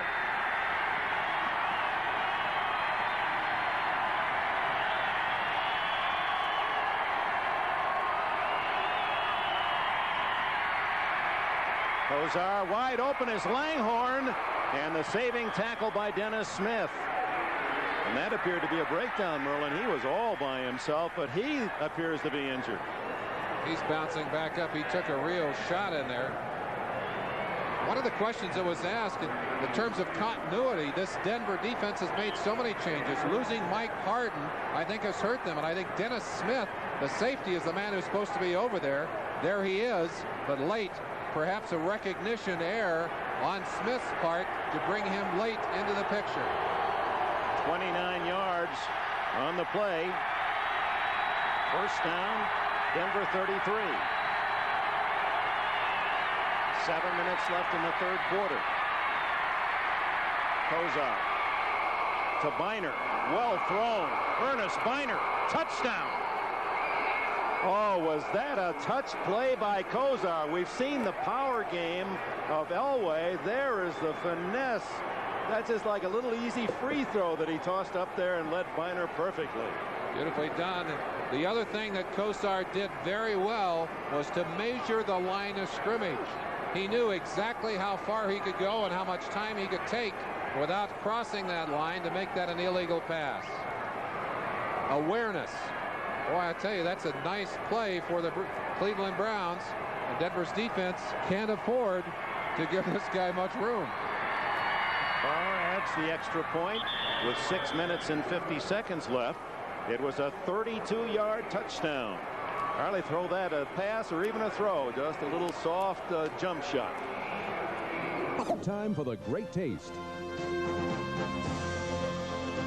And welcome back to the Mile High City, Denver, Colorado. Bernie Kozar with a delicate toss to Biner for a touchdown. And we'll look at it again right after the kickoff as Lee Johnson has it teed up for the Browns. He kicks it to Bell's side of the field. And he fumbles it out of bounds at the 15-yard line. Let's go back to the touchdown, Merlin. Take a peek at it as we watch Biner from his position in the backfield. Just going to work his way up into here. And then at this point, you've got to keep in mind that the line of scrimmage is on the 33. And watch how close Kozar comes before he finally releases that pass. Biner now moving away. Kozar up about on the 31-yard line as he just looped that over the top. Mecklenburg, 77, linebacker there, but that's beautifully done by the fumbled Browns. out of bounds. In advance of the spot he fumbled, will return the ball to the spot of the fumble. Oh, they can't, which is the 9-yard line. The advantage on the fumble. You can't fumble forward out of bounds. Of course, that rule a year ago, and so it starts at the 9-yard line. So Kozar stopping it right around the 35, line of scrimmage around the 33. And there was that moment there where Mecklenburg was in a dilemma. He didn't know whether to stop, go up and meet Kozar if he was going to scramble. And as soon as he turned his head, there was Biner to make the catch. So from the 9, the Broncos lead cut to 28-17. And it's Winder. No gain. Let's look at it from another angle, that touchdown. Presence of mind. Kozar would like to have gone deep with this ball. You saw him looking to his left, but now coming up, awareness, knew where everyone was. And what a nice play. Unspoken communication between Biner and Kozar to make that possible. Yeah, that's like when you're basketball, you turn your back on your man, he breaks for the basket, and that old alley-oop. Natil in motion. And they throw to Natil incomplete. And Elway had to hurry because Reggie Camp was on top of him. The Browns suddenly are getting some defensive pressure on Elway in this third quarter. You really have the sense that perhaps it was too easy for these Broncos. Everything went their way in the first half. Here in the second half, the Browns beginning to establish that rhythm we talked about. It's something that they were able to do during the season. When they get things going, Kozar becomes much more effective. The Broncos 7 came on that 80-yard pass and run by Mark Jackson on third down. This is 3rd and 9. On his end zone. Down the middle. And the hit as Tony Bodie had the ball, but the Browns waited for him to catch it, and then 3 men jarred it free. Second time today that it would appear that Elway made a bad choice on throwing the pass. Bodie not only well covered, but there were a couple of Cleveland Browns who had a better shot at the football than he did. I think if they'd have gone for the football instead of the tackle, they might have been able to intercept. Just under 6 minutes remaining in the third quarter, and Gerald McNeil drops back to his own 40-yard line. Mike Horan to punt. He doesn't need much to give Cleveland excellent field position here. Had 2 touchdowns on punt returns this year, called back by penalty. Short. McNeil on the run. and stopped at the 42-yard line. Key to that play was McNeil battling that short punt and catching it on the run. There's the play I talked about. A couple of Browns right there touching the football as it arrived. Cleveland has it at the 42 when we return. Kozar begins this drive at the Denver 42. Dumps it on the screen to Mack, and good blocking. And Mack has about 10. Cragen, the nose tackle from behind. In the Cleveland scheme of things, that is really a running play rather than a pass.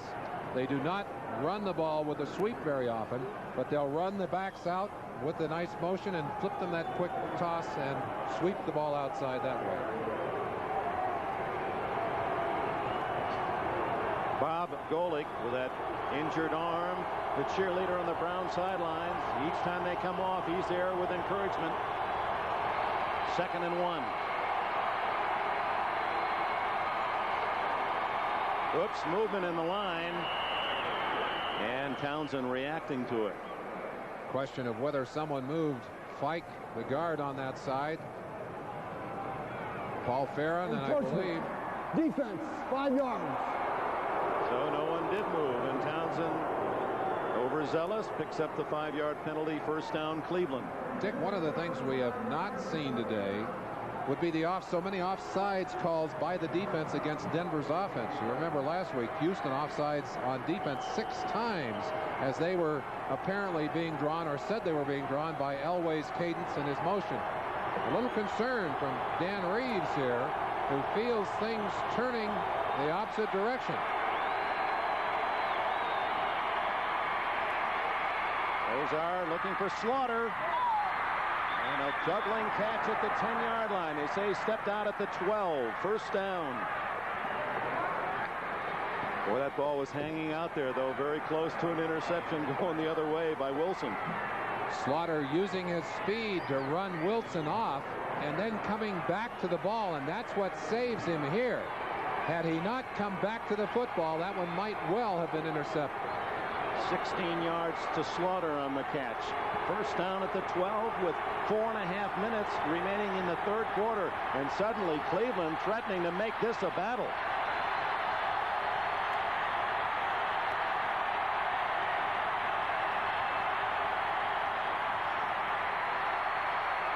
Mack. Boy, the way he runs, you'd almost think he was named after the truck. 8 more yards. Played at Clemson on the national championship team a few years ago. 9.5 speed and a 225-pound body.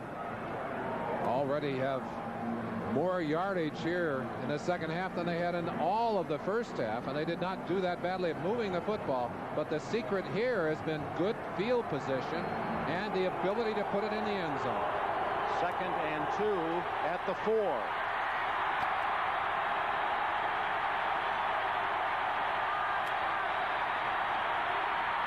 Ernest Biner, touchdown Cleveland.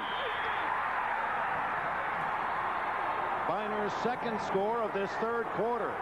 And the few Cleveland Brown fans tucked way over in the corner down at the goal line on the open end of the stadium are celebrating along with Bob Golick. 28-23 the score. 3rd touchdown of this 3rd quarter for Cleveland. Browns have come roaring back, and you've got to sense the kind of confidence it takes from that far back not to lose your enthusiasm, to have the kind of courage to put it back in the end zone and get back into this game. Now, we talked about the quarterbacks throughout NFL Live and throughout the first half, and these 2 young men are certainly living up to their responsibility in their press clippings. And now it's Kozar's turn. And the blockers in front of Biner clear the way to make it 28-24. 3 minutes, 45 seconds left in the 3rd. We get set for the kickoff. The Browns have scored 21 points in this 3rd quarter. The Broncos regulars in the season gave up 21 points or more only 3 times in a game and have allowed 21 in a quarter here the third, and still 3 minutes and 39 seconds left. Ernest Biner is a money player. Money players know where the goal line is. Watch Biner as he senses where he is. Pay dirt. And that's exactly where he wanted to be. Dick, we talked about the contrasts in Kosar and Elway. Let's talk about the similarities. Leadership, the ability to lead their team, to lift the performance. Boy, we are seeing that here today. With under 19 minutes left in the game, a 4-point contest. Winder flagged down as Winder picks up 10, maybe a face mask.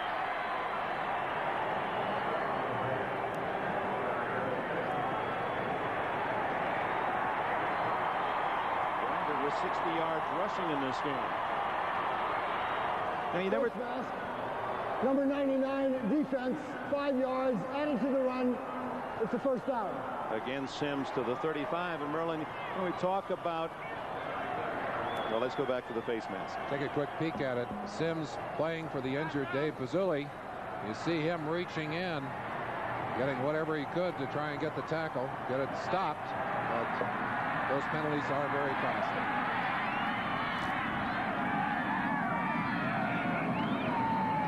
Toss, Lang. Read well by Mike Johnson, a gain of a yard or two. What we started to offer, Merlin, was the comment to people at home watching Denver, and you never hear about their running game, and it sounds as if it's an all Elway offense. And yet, whenever Denver throughout the season needed the 3 or 4, Winder and Lang didn't fail them very often. They're not that bad a running team. Certainly aren't. And anytime Elway is back there with the ball in his hands, the threat of the run exists. And of course that makes you think defensively and actually forces you to play differently than you would otherwise play. Mobley in motion, shotgun. Wide open is Mark Jackson. Breaks another tackle. And finally is out of bounds at the Cleveland 40-yard line. He's got that spin move down pat. Jackson put a great move on Hanford Dixon. Watch the move. Gets Dixon turned, drives him off the ball, and then lays back on the sideline. Missed tackle right there. And I'll tell you, that has been costly for these Browns today. There was a double missed tackle, a pair of them by defensive backs that allowed that 80-yard touchdown by Jackson just earlier. Jackson 113 yards, and he just put an all-pro move on an all-pro cornerback. That's that fast break football we talked about. Big play offense for the Broncos. First down. Winder protecting the ball for 3. Lucius Sanford. Number 50 with a tackle played at Georgia Tech. Replaced Chip Banks at that position. Banks traded to San Diego. They had hoped that the rookie Mike Junkin out of Duke would fill that spot. Junkin reported late was injured. And now they wonder whether he'll ever play. Bad wrist injury. They said, I saw him last night in the hotel, they took the pins out of that wrist, put a new cast on. He said it's a matter of time, but they're confident he's going to be able to come back. In shotgun on early downs. Ellis on a blitz. They pick it up. Mobley.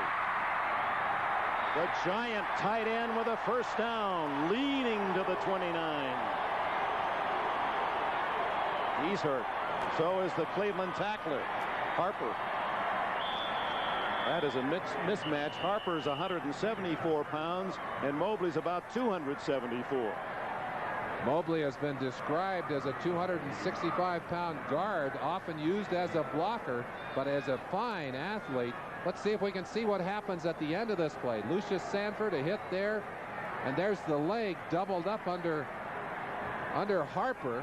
But I still could not see what happened to Mobley. Harper's legs doubled underneath him as Mobley was pushed over the top. And Harper's still on the ground holding that knee as Mobley is up. Apparently, he the least seriously injured of the two. So we have a timeout with 1:24 left in the third quarter. Mobley, I think, in that initial hit from Lucius Sanford may have injured that left shoulder a little bit, but Harper was simply crushed by the size of Mobley and may have opened that knee joint up a little bit. Leading by 4 points down to the 1-minute mark, third quarter. First down inside the 30 for Elway. Underneath, and Natil can't hang on. Well, he's caught much more difficult shots from Elway. And interested to hear Don Shula's comments at halftime for the great quarterback he has in Marino, who can certainly gun it, but admiring the hands of Natil and others to be able to pull in those rifle shots of Elway. The Cleveland defensive backs worked out this week with a ball machine set to high speed so they could get used to those hard throws from Elway.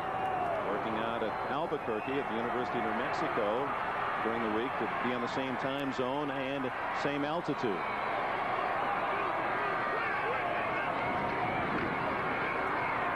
Elway going for Natil. Out of the field of play. Not a catchable ball, and Minifield really had the inside shut off. They call him Sky. He's only 5'9", if that, but he has a 44-inch vertical leap. That's almost 4 feet from a standing start.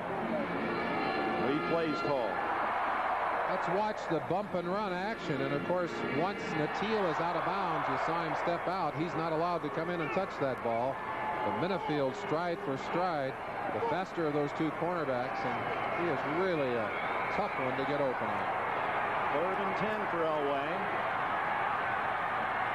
Big play for this Cleveland defense and for Elway. Goes to the ground to Bodie, trying to cross him up, and he almost made it. 9 yards for Bodie on the draw out of the shotgun. Now Dan Reeves sends in the field goal team. That would, if successful, give him a 7-point lead. Reeves, though, has a lot of fakes, punts, field goals. He himself, of course, in the playoff. Remember in Green Bay, that icy game, it was Reeves on a halfback pass for the Cowboys that gave Dallas a lead they thought would win it in that icy field in Green Bay. Or was that was in County Stadium, Milwaukee? And it's a quarterback, Kubiak, to hold the ball. 38-yard attempt by Carlos. Straight. Denver leads 31-24.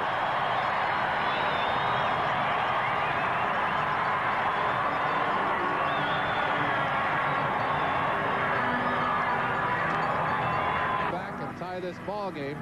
Denver's defense not able to be as effective in pressuring Kosar and shutting them down as they were in the first half. I tell you, though, the thing that has to frighten you is to see the number of players who have left this game because of injury. Both coaching staffs scrambling to keep 11 and key 11s on the field. McNeil, the only deep man for Cleveland, as Carlos kicks it off. Final seconds, third quarter. McNeil's going to return this one, I believe. And the little guy is smothered at the 13. Mitch Andrews downfield, and Bruce Klosterman at the end of the third quarter. Denver by a touchdown will return after. We open the fourth quarter. Just before he came on the field, Bernie Kosar gets himself ready. Interestingly, Art Modell, when he traded all those number ones to get Kosar, I thought he was Jewish. He was quite happy with his religion and his talent. They start from the 13, a 7-point game.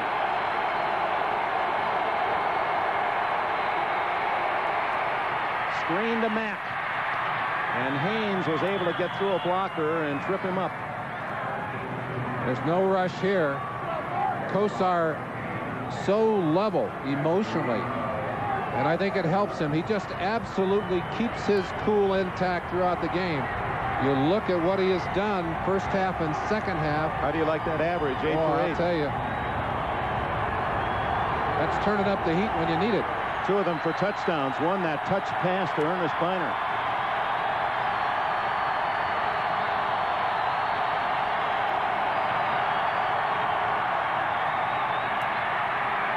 Down the middle to Newsom. Knocked away. No flag. Simon Fletcher did a whale of a job, number 73, of getting that arm in the right spot to deny Newsom. And at the end of this play, Simon Fletcher almost KOs one of his teammates back there. Watch it as Tony Lilly, I believe, 22. Watch Fletcher reach in, but watch right here. The ball is off his helmet. Now, I thought they collided. It's Lilly just going to the ground. He thought he had an interception. 3rd down and 4.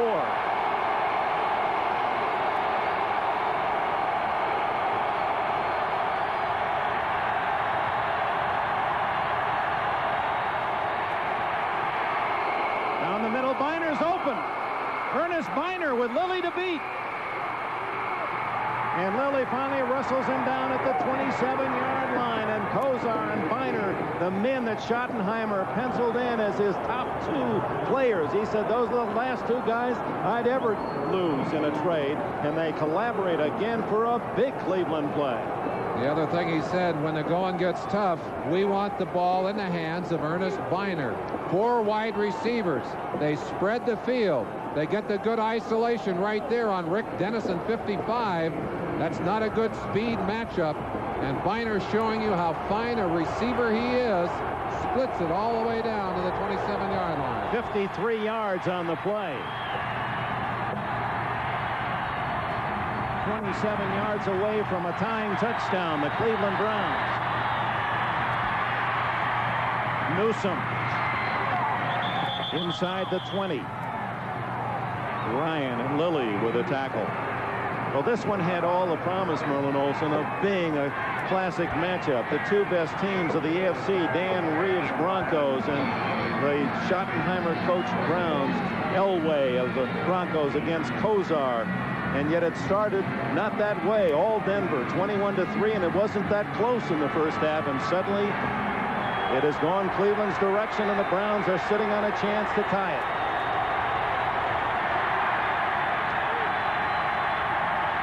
Second and 2. Mack, a half-yard. Townsend, Ryan, Cragen in on the play. Good play defensively. Denver defense. It will be short considerably of the first down, as they were able to put a lot of bodies in front. Denver going into this 4th quarter with a lead. They've won 29 in a row when leading going into the final quarter. Last time they were beaten, the Rams, in '85. Kozar 10 for 10 in the second half. Looks at 3rd and 2, a long 2.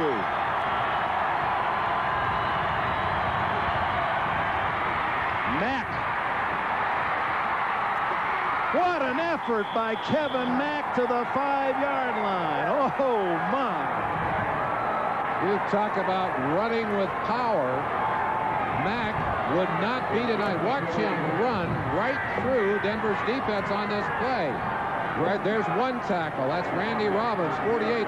Second tackle right there. And finally fell from his own momentum. A great forward body lean as he just propelled his body down to the 5-yard line. 14 tough yards. It's 1st and goal at the 5.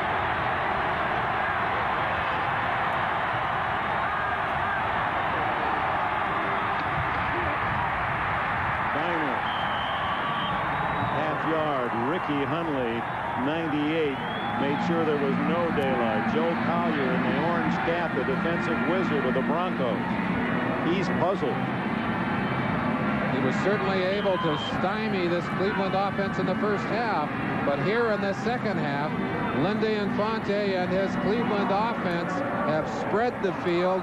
They've gotten themselves into rhythm, and they have moved almost at will against this Denver defense. 11 minutes remaining in the 4th quarter.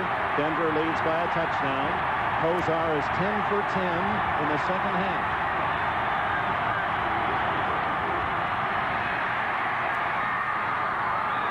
Out of the hands of Fontenot in the end zone. Well covered by Haynes. First pass that's hit the ground for Cleveland in this second half. And Fontenot was close to making a shoestring. Substitutions onto the field as we watch Kosar unloading that ball at the last second. And that was a great throw. Well, I'll tell you, it's right there where only Fontenot had the chance at the football, and he had it briefly, but the collision with the ground bounced it away. 3rd and goal. 4 wide receivers. Underneath to Slaughter for a touchdown.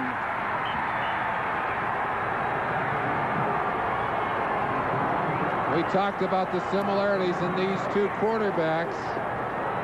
Great accuracy from both of them, and that ball thrown perfectly on the timing pattern before the break, and Slaughter takes it for the touchdown. Kosar perhaps answering, what can we do to answer the drive of last year that kept us from going to the Super Bowl? We got to put a few drives together of our own, and that one was most impressive. An 87-yard drive. This to tie it. 31 apiece.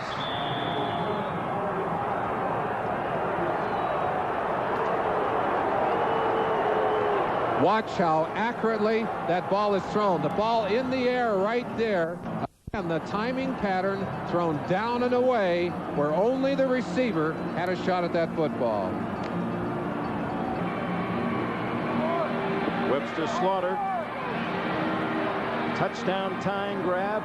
Not unlike Mark Jackson's catch on a similar pattern that ended that 1st and 98 drive of Denver to tie it in Cleveland a year ago. And we're tied at 31 with 10:45 left.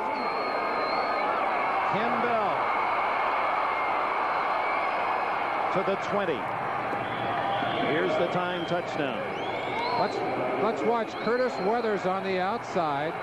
Here's the man right here who will go inside to open things at Clarence Weathers. Now watch the little hesitation here, and then the drive inside by Slaughter. But Webster will just wait until the area is clear, and then as soon as he can drive inside, the ball is in the air. Well, that is pretty execution.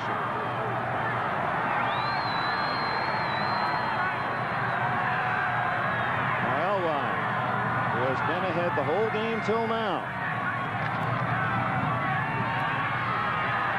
Looking for Sewell, instead goes to Mark Jackson, and he has a first down at the 42 as Denver's Elway trying to answer Cleveland's Kosar.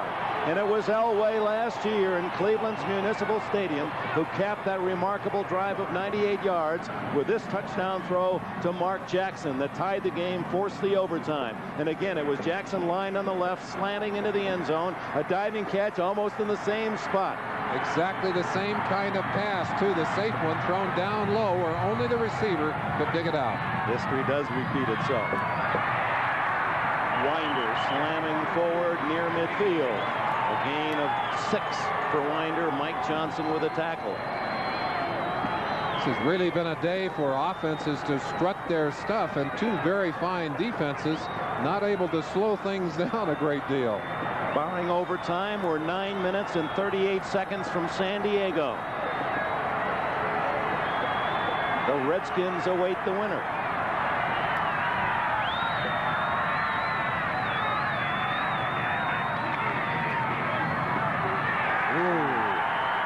Sewell straightened by David Grayson, a rookie at linebacker from Fresno State.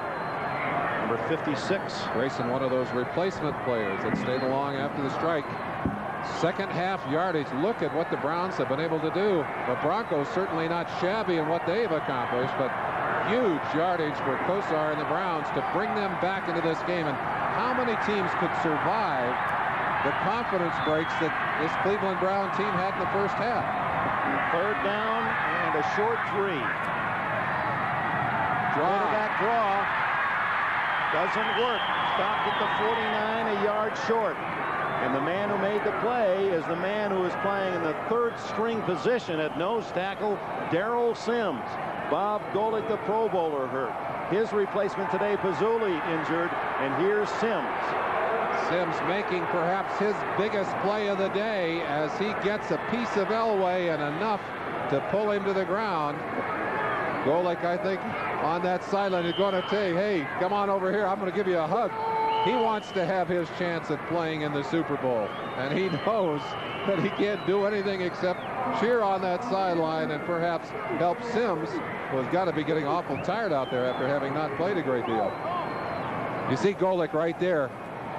A little support, a little encouragement.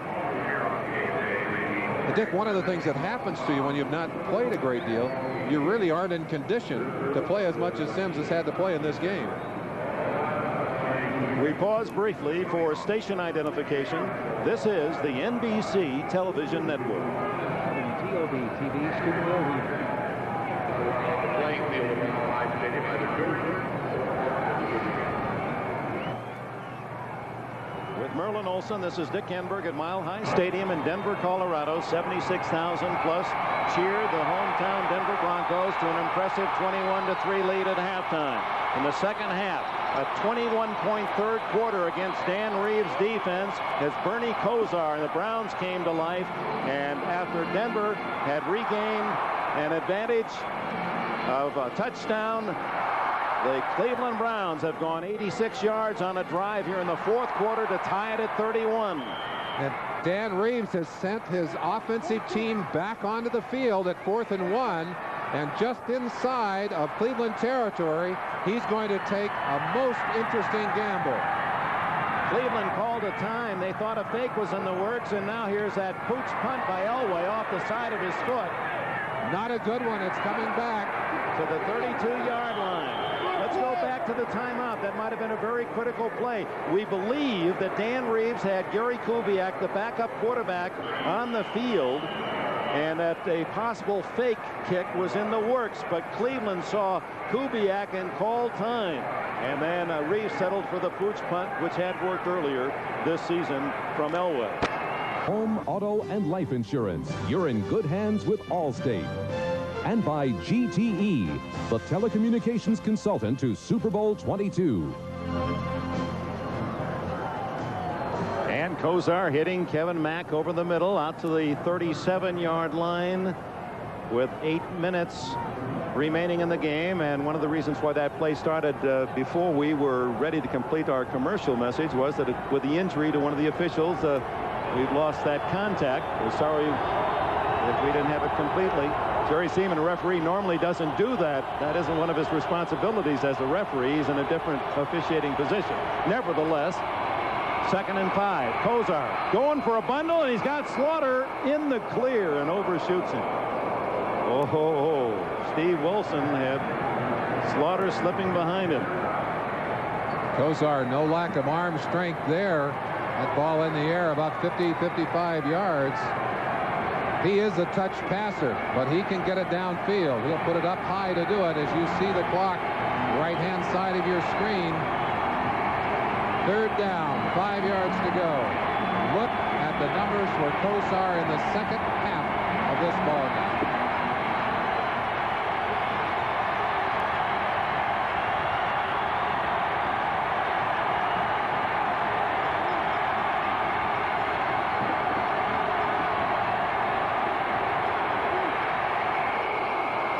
Brian Brennan, first down at the 45.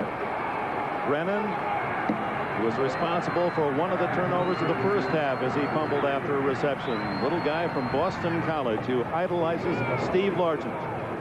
He does have those Largent-type moves and those strong hands. He is such a reliable receiver. Finding the open spot. Good pass again by Kosar. Dick, I was watching Larry Williams on that play. A badly sprained ankle.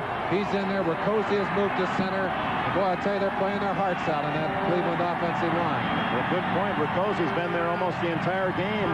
The rookie from Miami of Florida. Mack cut off by Jim Ryan. Good play by Ryan. The smallest of the linebackers of the Denver Broncos. They list him at 218. Plays with great intelligence out of William and Mary, the dean of the defense. And one of the things you notice being around both of these teams, some great athletic talent, but both of these teams obviously picking their talent with an eye to intelligence and, of course, to character. Look at those possessions by the Browns here in this second half. what they've been able to do. 4 possessions, 4 touchdowns. The game started Elway 3 possessions. First 3 tries, they scored 3 touchdowns. The blitz is on. And the long pass downfield is knocked away brilliantly by Haynes. Brennan had touchdown written on that one as he had slipped deep. But Mark Haynes saves it for Denver. Some confusion there as Webster Slaughter brought his man right into the end of that play. Unusual to see 2 receivers in this Cleveland offense bumping together as you look from the reverse angle. Slaughter will come from this side of the screen, and you see right there, I think if he had stayed away, it might, Jeremiah Castile, number 28, I believe, was the man who made the play, and he would not have been there. That's right. On the replay, Castile perhaps more than Haynes responsible for saving the touchdown. 4th quarter, 31 all. 3rd and 11. Biner on the sidelines. Oh, great hands. But well short of a first down at the 47. Biner lost his feet on the sideline, still able to catch that ball, but not able to pick up the first down. And Denver's defense rising to the occasion here. And this crowd that kind of felt cheated last week didn't feel like they were given a complete game, or certainly getting their money's worth here today. Lee Johnson, who has kicked well today, although not so well since being acquired from Houston. Casey Clark at the 10.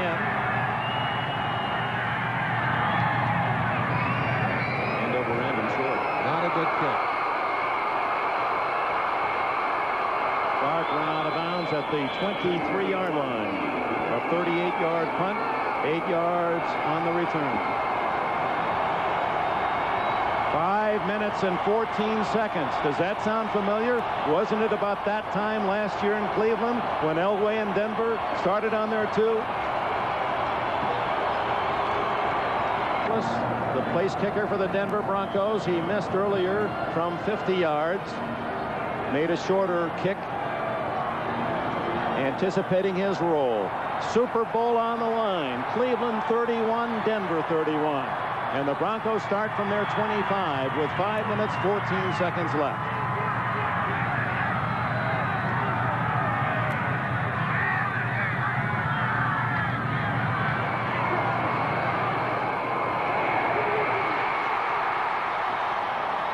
Natil at midfield.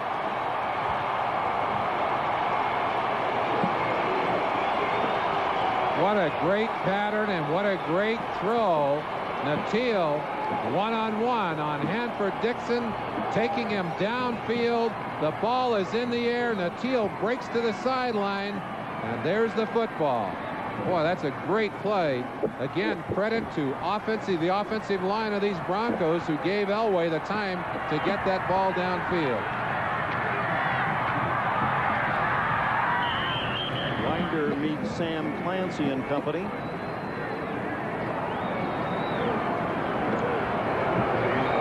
You almost have the feeling, Dick, that the team that's going to win this game is going to have their ball in the ball in their hand for the last drive, as this game has really unfolded with some flair. Denver owning the first half, and the Browns really coming back to get their licks in the second half.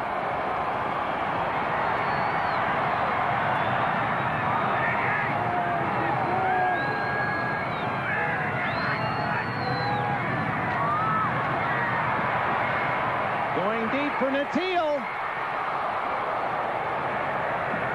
Felix Wright, the deep man. Ball overthrown by the strong-armed Elway. Dick, just an observation is, in last week's game, Denver-Houston, there were plays equally as devastating to Houston as the plays that Cleveland faced early in this game. You watched that long pass by Elway. But Cleveland seems to have a much greater confidence, a much greater ability to bounce back from the depression of that first half. I think a fragile confidence on the part of Houston kept them from being able to come back in that game. You've got to admire what Cleveland has done when things went so sour for them in the first half, to come back and tie this game at 31-all.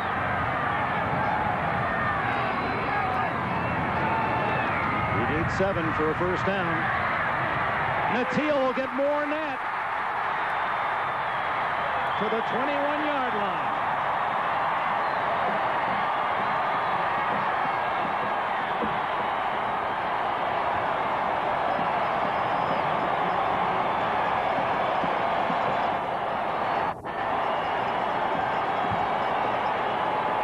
Teal and Jackson, the two remaining amigos, getting their licks in today. As you look into the eyes of Elway, oh, that ball, you couldn't take it out there and hand it any better than Teal. They spotted at the 20-yard line with 4 minutes and 12 seconds left. Teal has 5 catches, 95 yards. Timeout, Denver. Some confusion. Elway stepped back to talk to Gene Lang. Rather than take the penalty, he'll take the timeout. So each team has spent 1 timeout in the second half. Bring him here to the Mile High City. After our game, NFL Live. Rich Carlos. Now, Dan Reeves, we asked him what he told his team in the Friday pep talk. He said, I gave him a pep talk on Friday. Said, I'm not much at that, but what I showed them was Rich Carlos's field goal in overtime last year. I showed him that videotape, and I said, I want you to feel the joy you experienced last year when you won it. Take that into the game with you on Sunday. Well, this may be the time, although it's first down at the 20.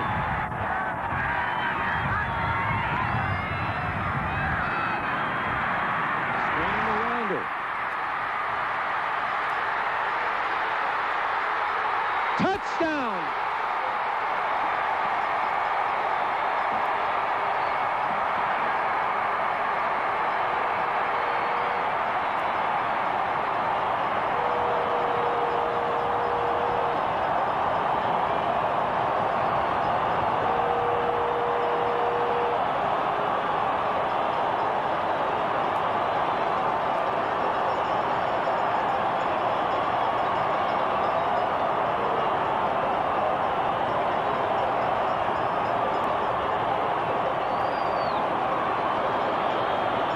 The Duke has delivered, and it'll be Bernie Kosar with 4 minutes left to get his chance as Carlos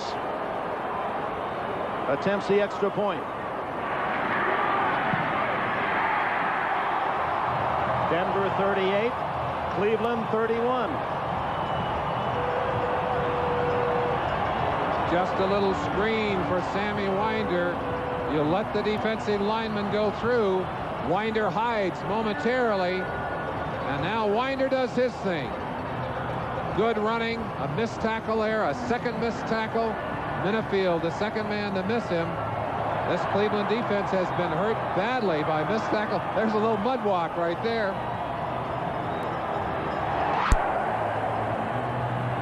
Elway saying, we have the confidence to bring it down the field. Boy, they've proven it. And now Kosar gathering with his troops on the sideline with their opportunity to bring it up the field. Last year, Bernie Kosar had thrown a touchdown pass to Brian Brennan at Municipal Stadium, and the Browns fans thought they had a championship, only to see Elway and the drive 98 yards to tie and then win in overtime. Well, Kosar here in Denver, the situation totally reversed. He's now the visitor, and he will have to rally from 7 points down. And we have seen he has the talent to do it. It took Elway only 1 minute and 13 seconds to drive his team 75 yards, 5 plays. Winder 20 yards for the touchdown that gave the Broncos a 38-31 lead.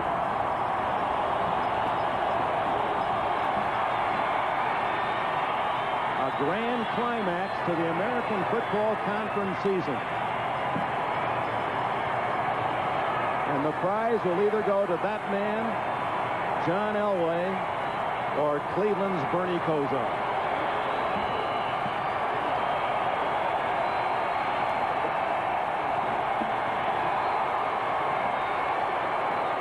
McNeil to the 25.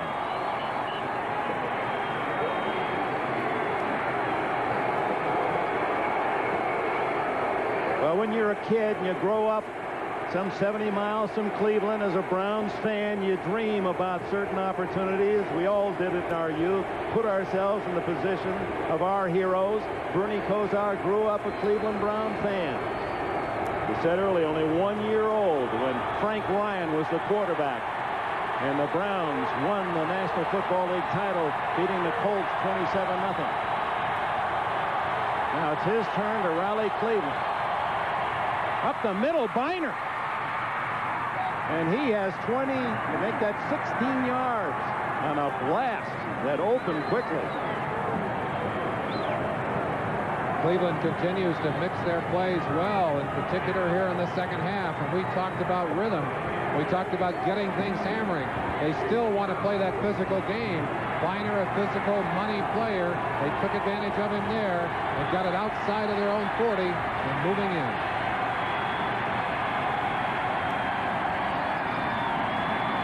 Ground again to Biner. Freddie Gilbert, number 90. He too was injured during the course of the season, only to come back. Michael Brooks, a rookie from LSU, and on the tackle. At the 3-minute mark.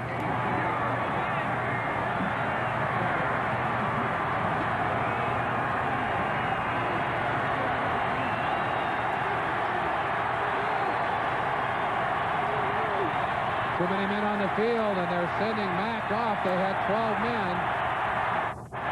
30-second clock at 4. Kosar underneath to Brennan. Ducks in with a first down at the 44 of Denver. 14 yards on the play. What an alert play by Marty Schottenheimer. You saw him. He counted the number of players out there, waved off Evan Mack.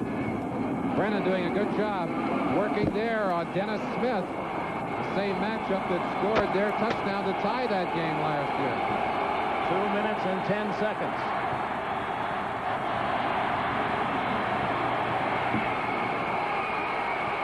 Kosar to Brennan again to the 24-yard line at the 2-minute timeout. The Cleveland Browns are 24 yards away from tying it again in Denver. The Super Bowl is next for the winner and the Washington Redskins in San Diego. John Elway took his team downfield in just a little over a minute to regain the lead at 38-31, and now Bernie Kosar, trying to answer, has taken the Browns to the Denver 24 with a first down and 2 minutes left. You know, Merlin, Sam Weiss, the coach of the Cincinnati Bengals, who had to face Kosar twice this year, said he's like a tennis player that always gets the ball back. No matter what you do, he just knocks it back on your side of the net. And that's just how Kosar has played the Bronco defense today.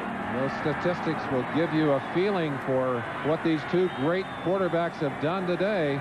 We started talking about the contrasts and the similarities, but the one thing that jumps at you, results. These two guys are great winners. What a pair to draw to.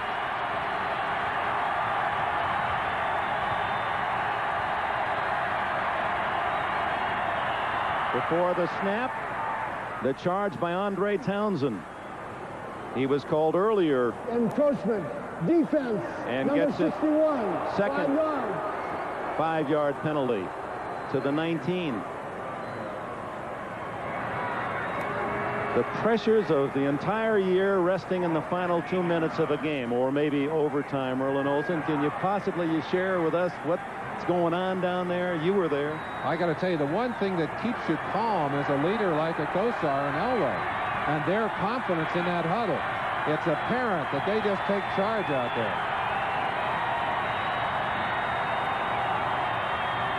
Biner. What a move. And appears to have a first down or close to, as Dennison and Smith make the tackle. Cleveland is not a trapping team, but that was a trap in behind Dan Fike, a 6'7" 280-pound guard. The adjustment by the money man, Biner, who just took it outside and picked up that first down. At the 13-yard line. 38-31 Denver.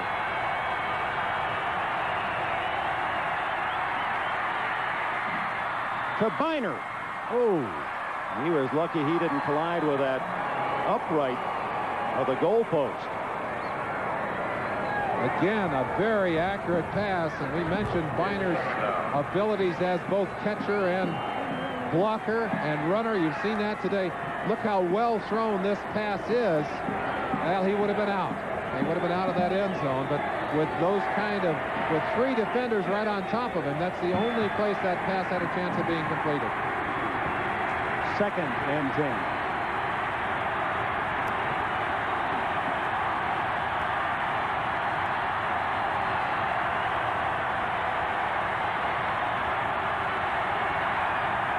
Offsides Denver. Incomplete, intended for Langhorne. In essence, a free down for Kozar. On the right side, it appeared either Mecklenburg or Jones, eager to get across, stepped across the line. That'll bring up 2nd and 5 with a penalty and 1 minute 12 seconds left. Just a word about this Denver defense. The pressure tremendous on them right at this moment, trying to protect this Number lead. 77, defense in the neutral zone, offside. Mecklenburg eager to come in on that particular play. Dan Reeves on the sideline, angry. Boy, you don't want to make a mistake in that kind of critical situation. But this Denver defense traditionally makes so many big plays in critical conditions and down near their own goal line. These are the toughest yards in football right here.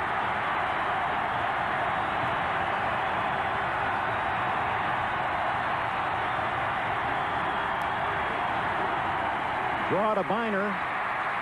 Ernest Biner. Fumble. Fumble the ball, and Denver has recovered. Oh, my. Or have they? Let's wait for the official to unpile them. There's a war going on under that stack.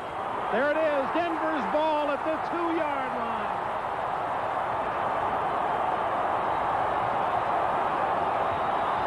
Biner had the 1st and goal and lost the ball.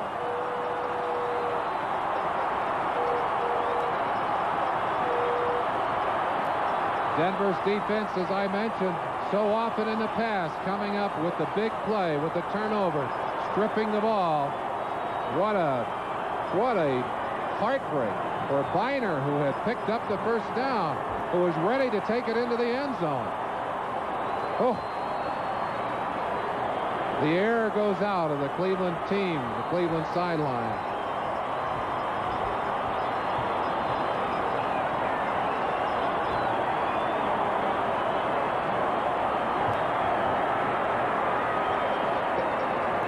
To see how he was dislodged from the football as Denver takes over just outside their 2-yard line, and they'll be trying to protect the football.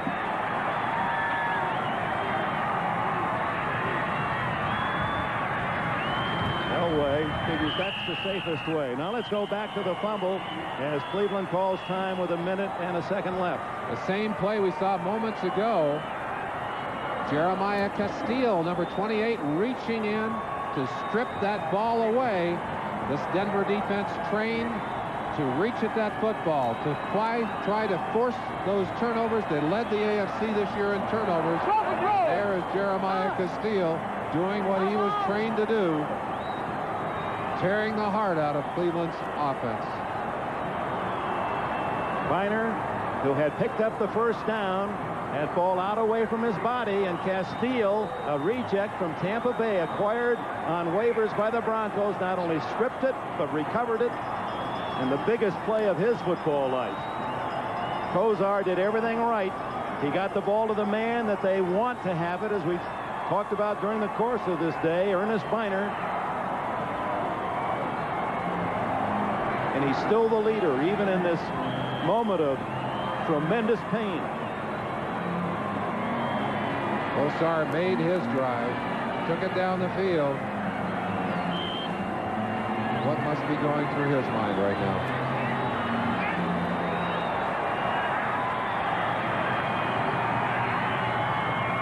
Doesn't figure Elway will take any chances. And offside Cleveland.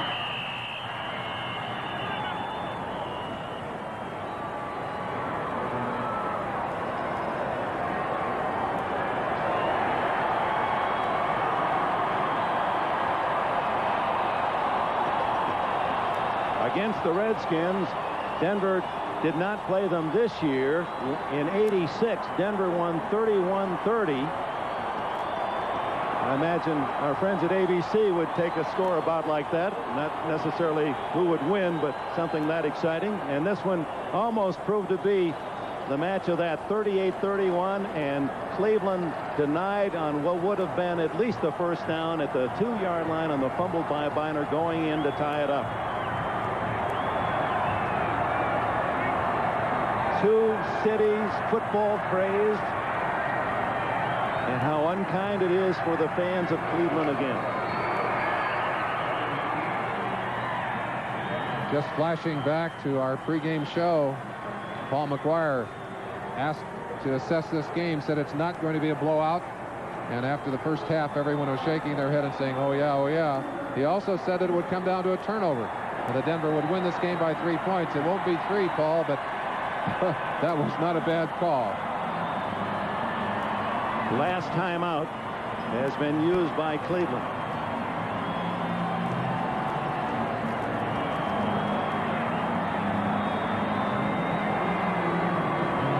Our director, Ted Nathanson, and our producer, Larry Cirillo, will tell the story better than our words now.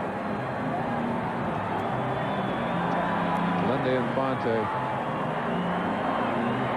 Great respect. A lot of love on that Houston, or on the Cleveland sideline, and a lot of pride.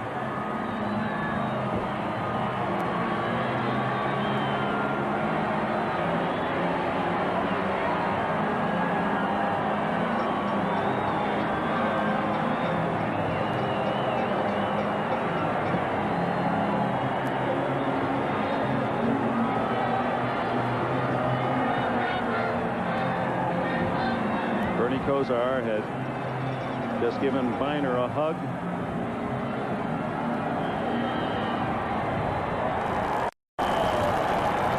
Now the presence of the leader at 24 is that this isn't the end of your football life.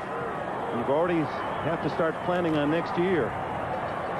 You don't go over there and sit on the end of the bench and be alone now if you're going to run the ship.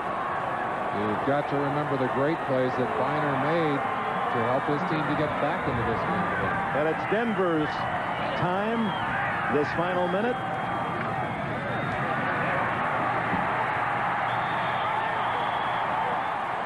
And now may not even need a final snap because Cleveland cannot call timeout, or can they?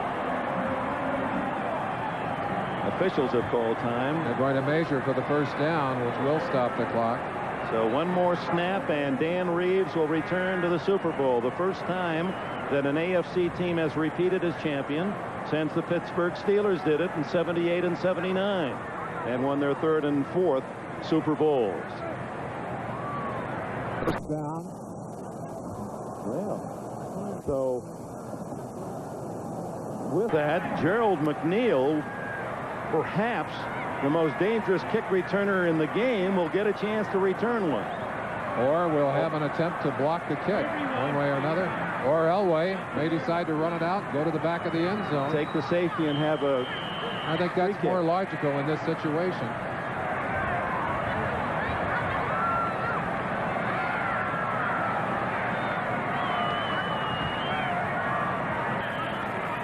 What is interesting is that Cleveland has given us the first clue. It won't be a McNeil return. They don't have him in not there. Out there. 11 men. Not there.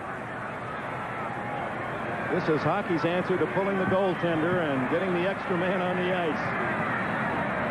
11 men after Horan. Keith Bishop to make the snap.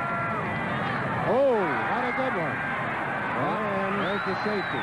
Making sure he didn't fumble with 8 seconds left. 2 more for Cleveland to make the score 38-33, and the free kick will come from the 20. So McNeil will get his chance on the free kick.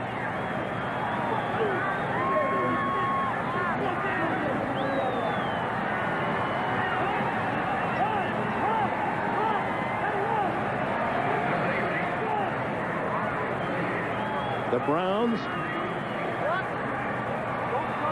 with a key weapon here in McNeil, and of course Denver will probably avoid McNeil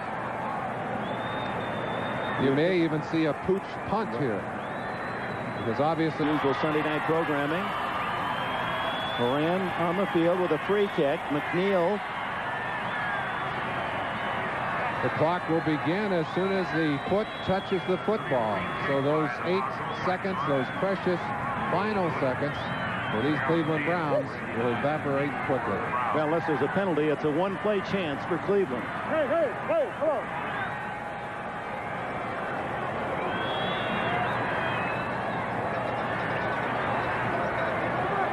38-33 Denver. All of this drama set up by Ernest Biner's fumble at the 2-yard line, with Cleveland going in for a possible tying touchdown. 4 turnovers to 1 will be a key statistic. They're going to give McNeil a chance. Wow. It did not start with a kick, but when the ball was caught, 1 second used. Now, had that ball been a short punt and a fair catch, then you're allowed a free kick, and could, of course, the field goal wouldn't do you any good anyway. So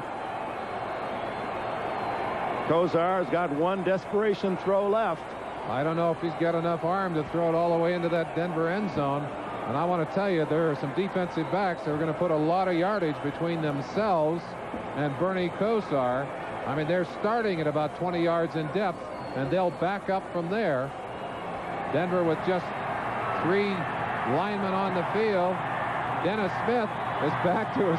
He's 35-40 yards back. They're going to change the clock. Farther out of your picture than the Broncos you see. He's all the way inside his 35. 3 wide receivers to the right. Almost requires a pass and lateral.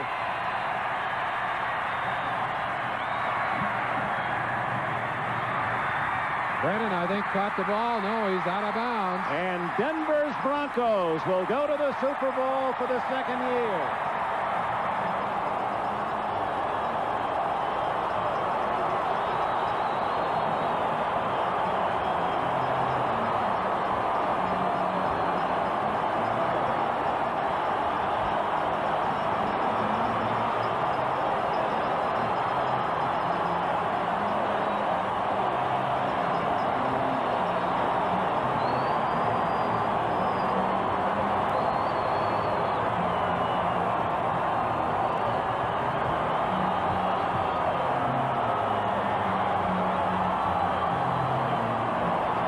Patrick Boland, the owner of the Broncos, embracing his coach. And for the Cleveland Browns, Art Modell in his 27th year as the owner of the Browns, another disappointment. And the play, unfortunately, from the Cleveland side that will be remembered in a game of so many positives will be this one. Ernest Biner inside the 5. Looking for a possible touchdown. He had the first down. It would have been 1st and goal once inside that 5. Jeremiah Castile rips it away and falls on it. And with that, Denver repeats as AFC champions, led by John Elway. We'll be back with NFL Live from Mile High Stadium in Denver. Last year, he rallied his team in Cleveland to tie and then win. This year, from a tie, he drove his team to a winning touchdown. Our Most Valuable Player Award, sponsored by Budweiser, to John Elway of the Denver Broncos, and sharing that with Bernie Kosar, who did everything a quarterback might want to do in such a big game. Kosar and Elway, co-MVPs. Budweiser, a contributor to the United Way on behalf of both.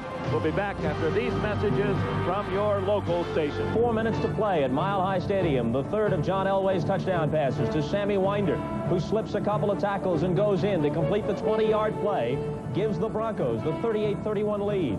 Then Bernie Kosar tries to patch together his version of the drive. It could have been the drive too. Ernest Biner, who excelled all day, might have been going in. But what a way for it to end for Cleveland. Jeremiah Castile both dislodges the ball and recovers it the agony.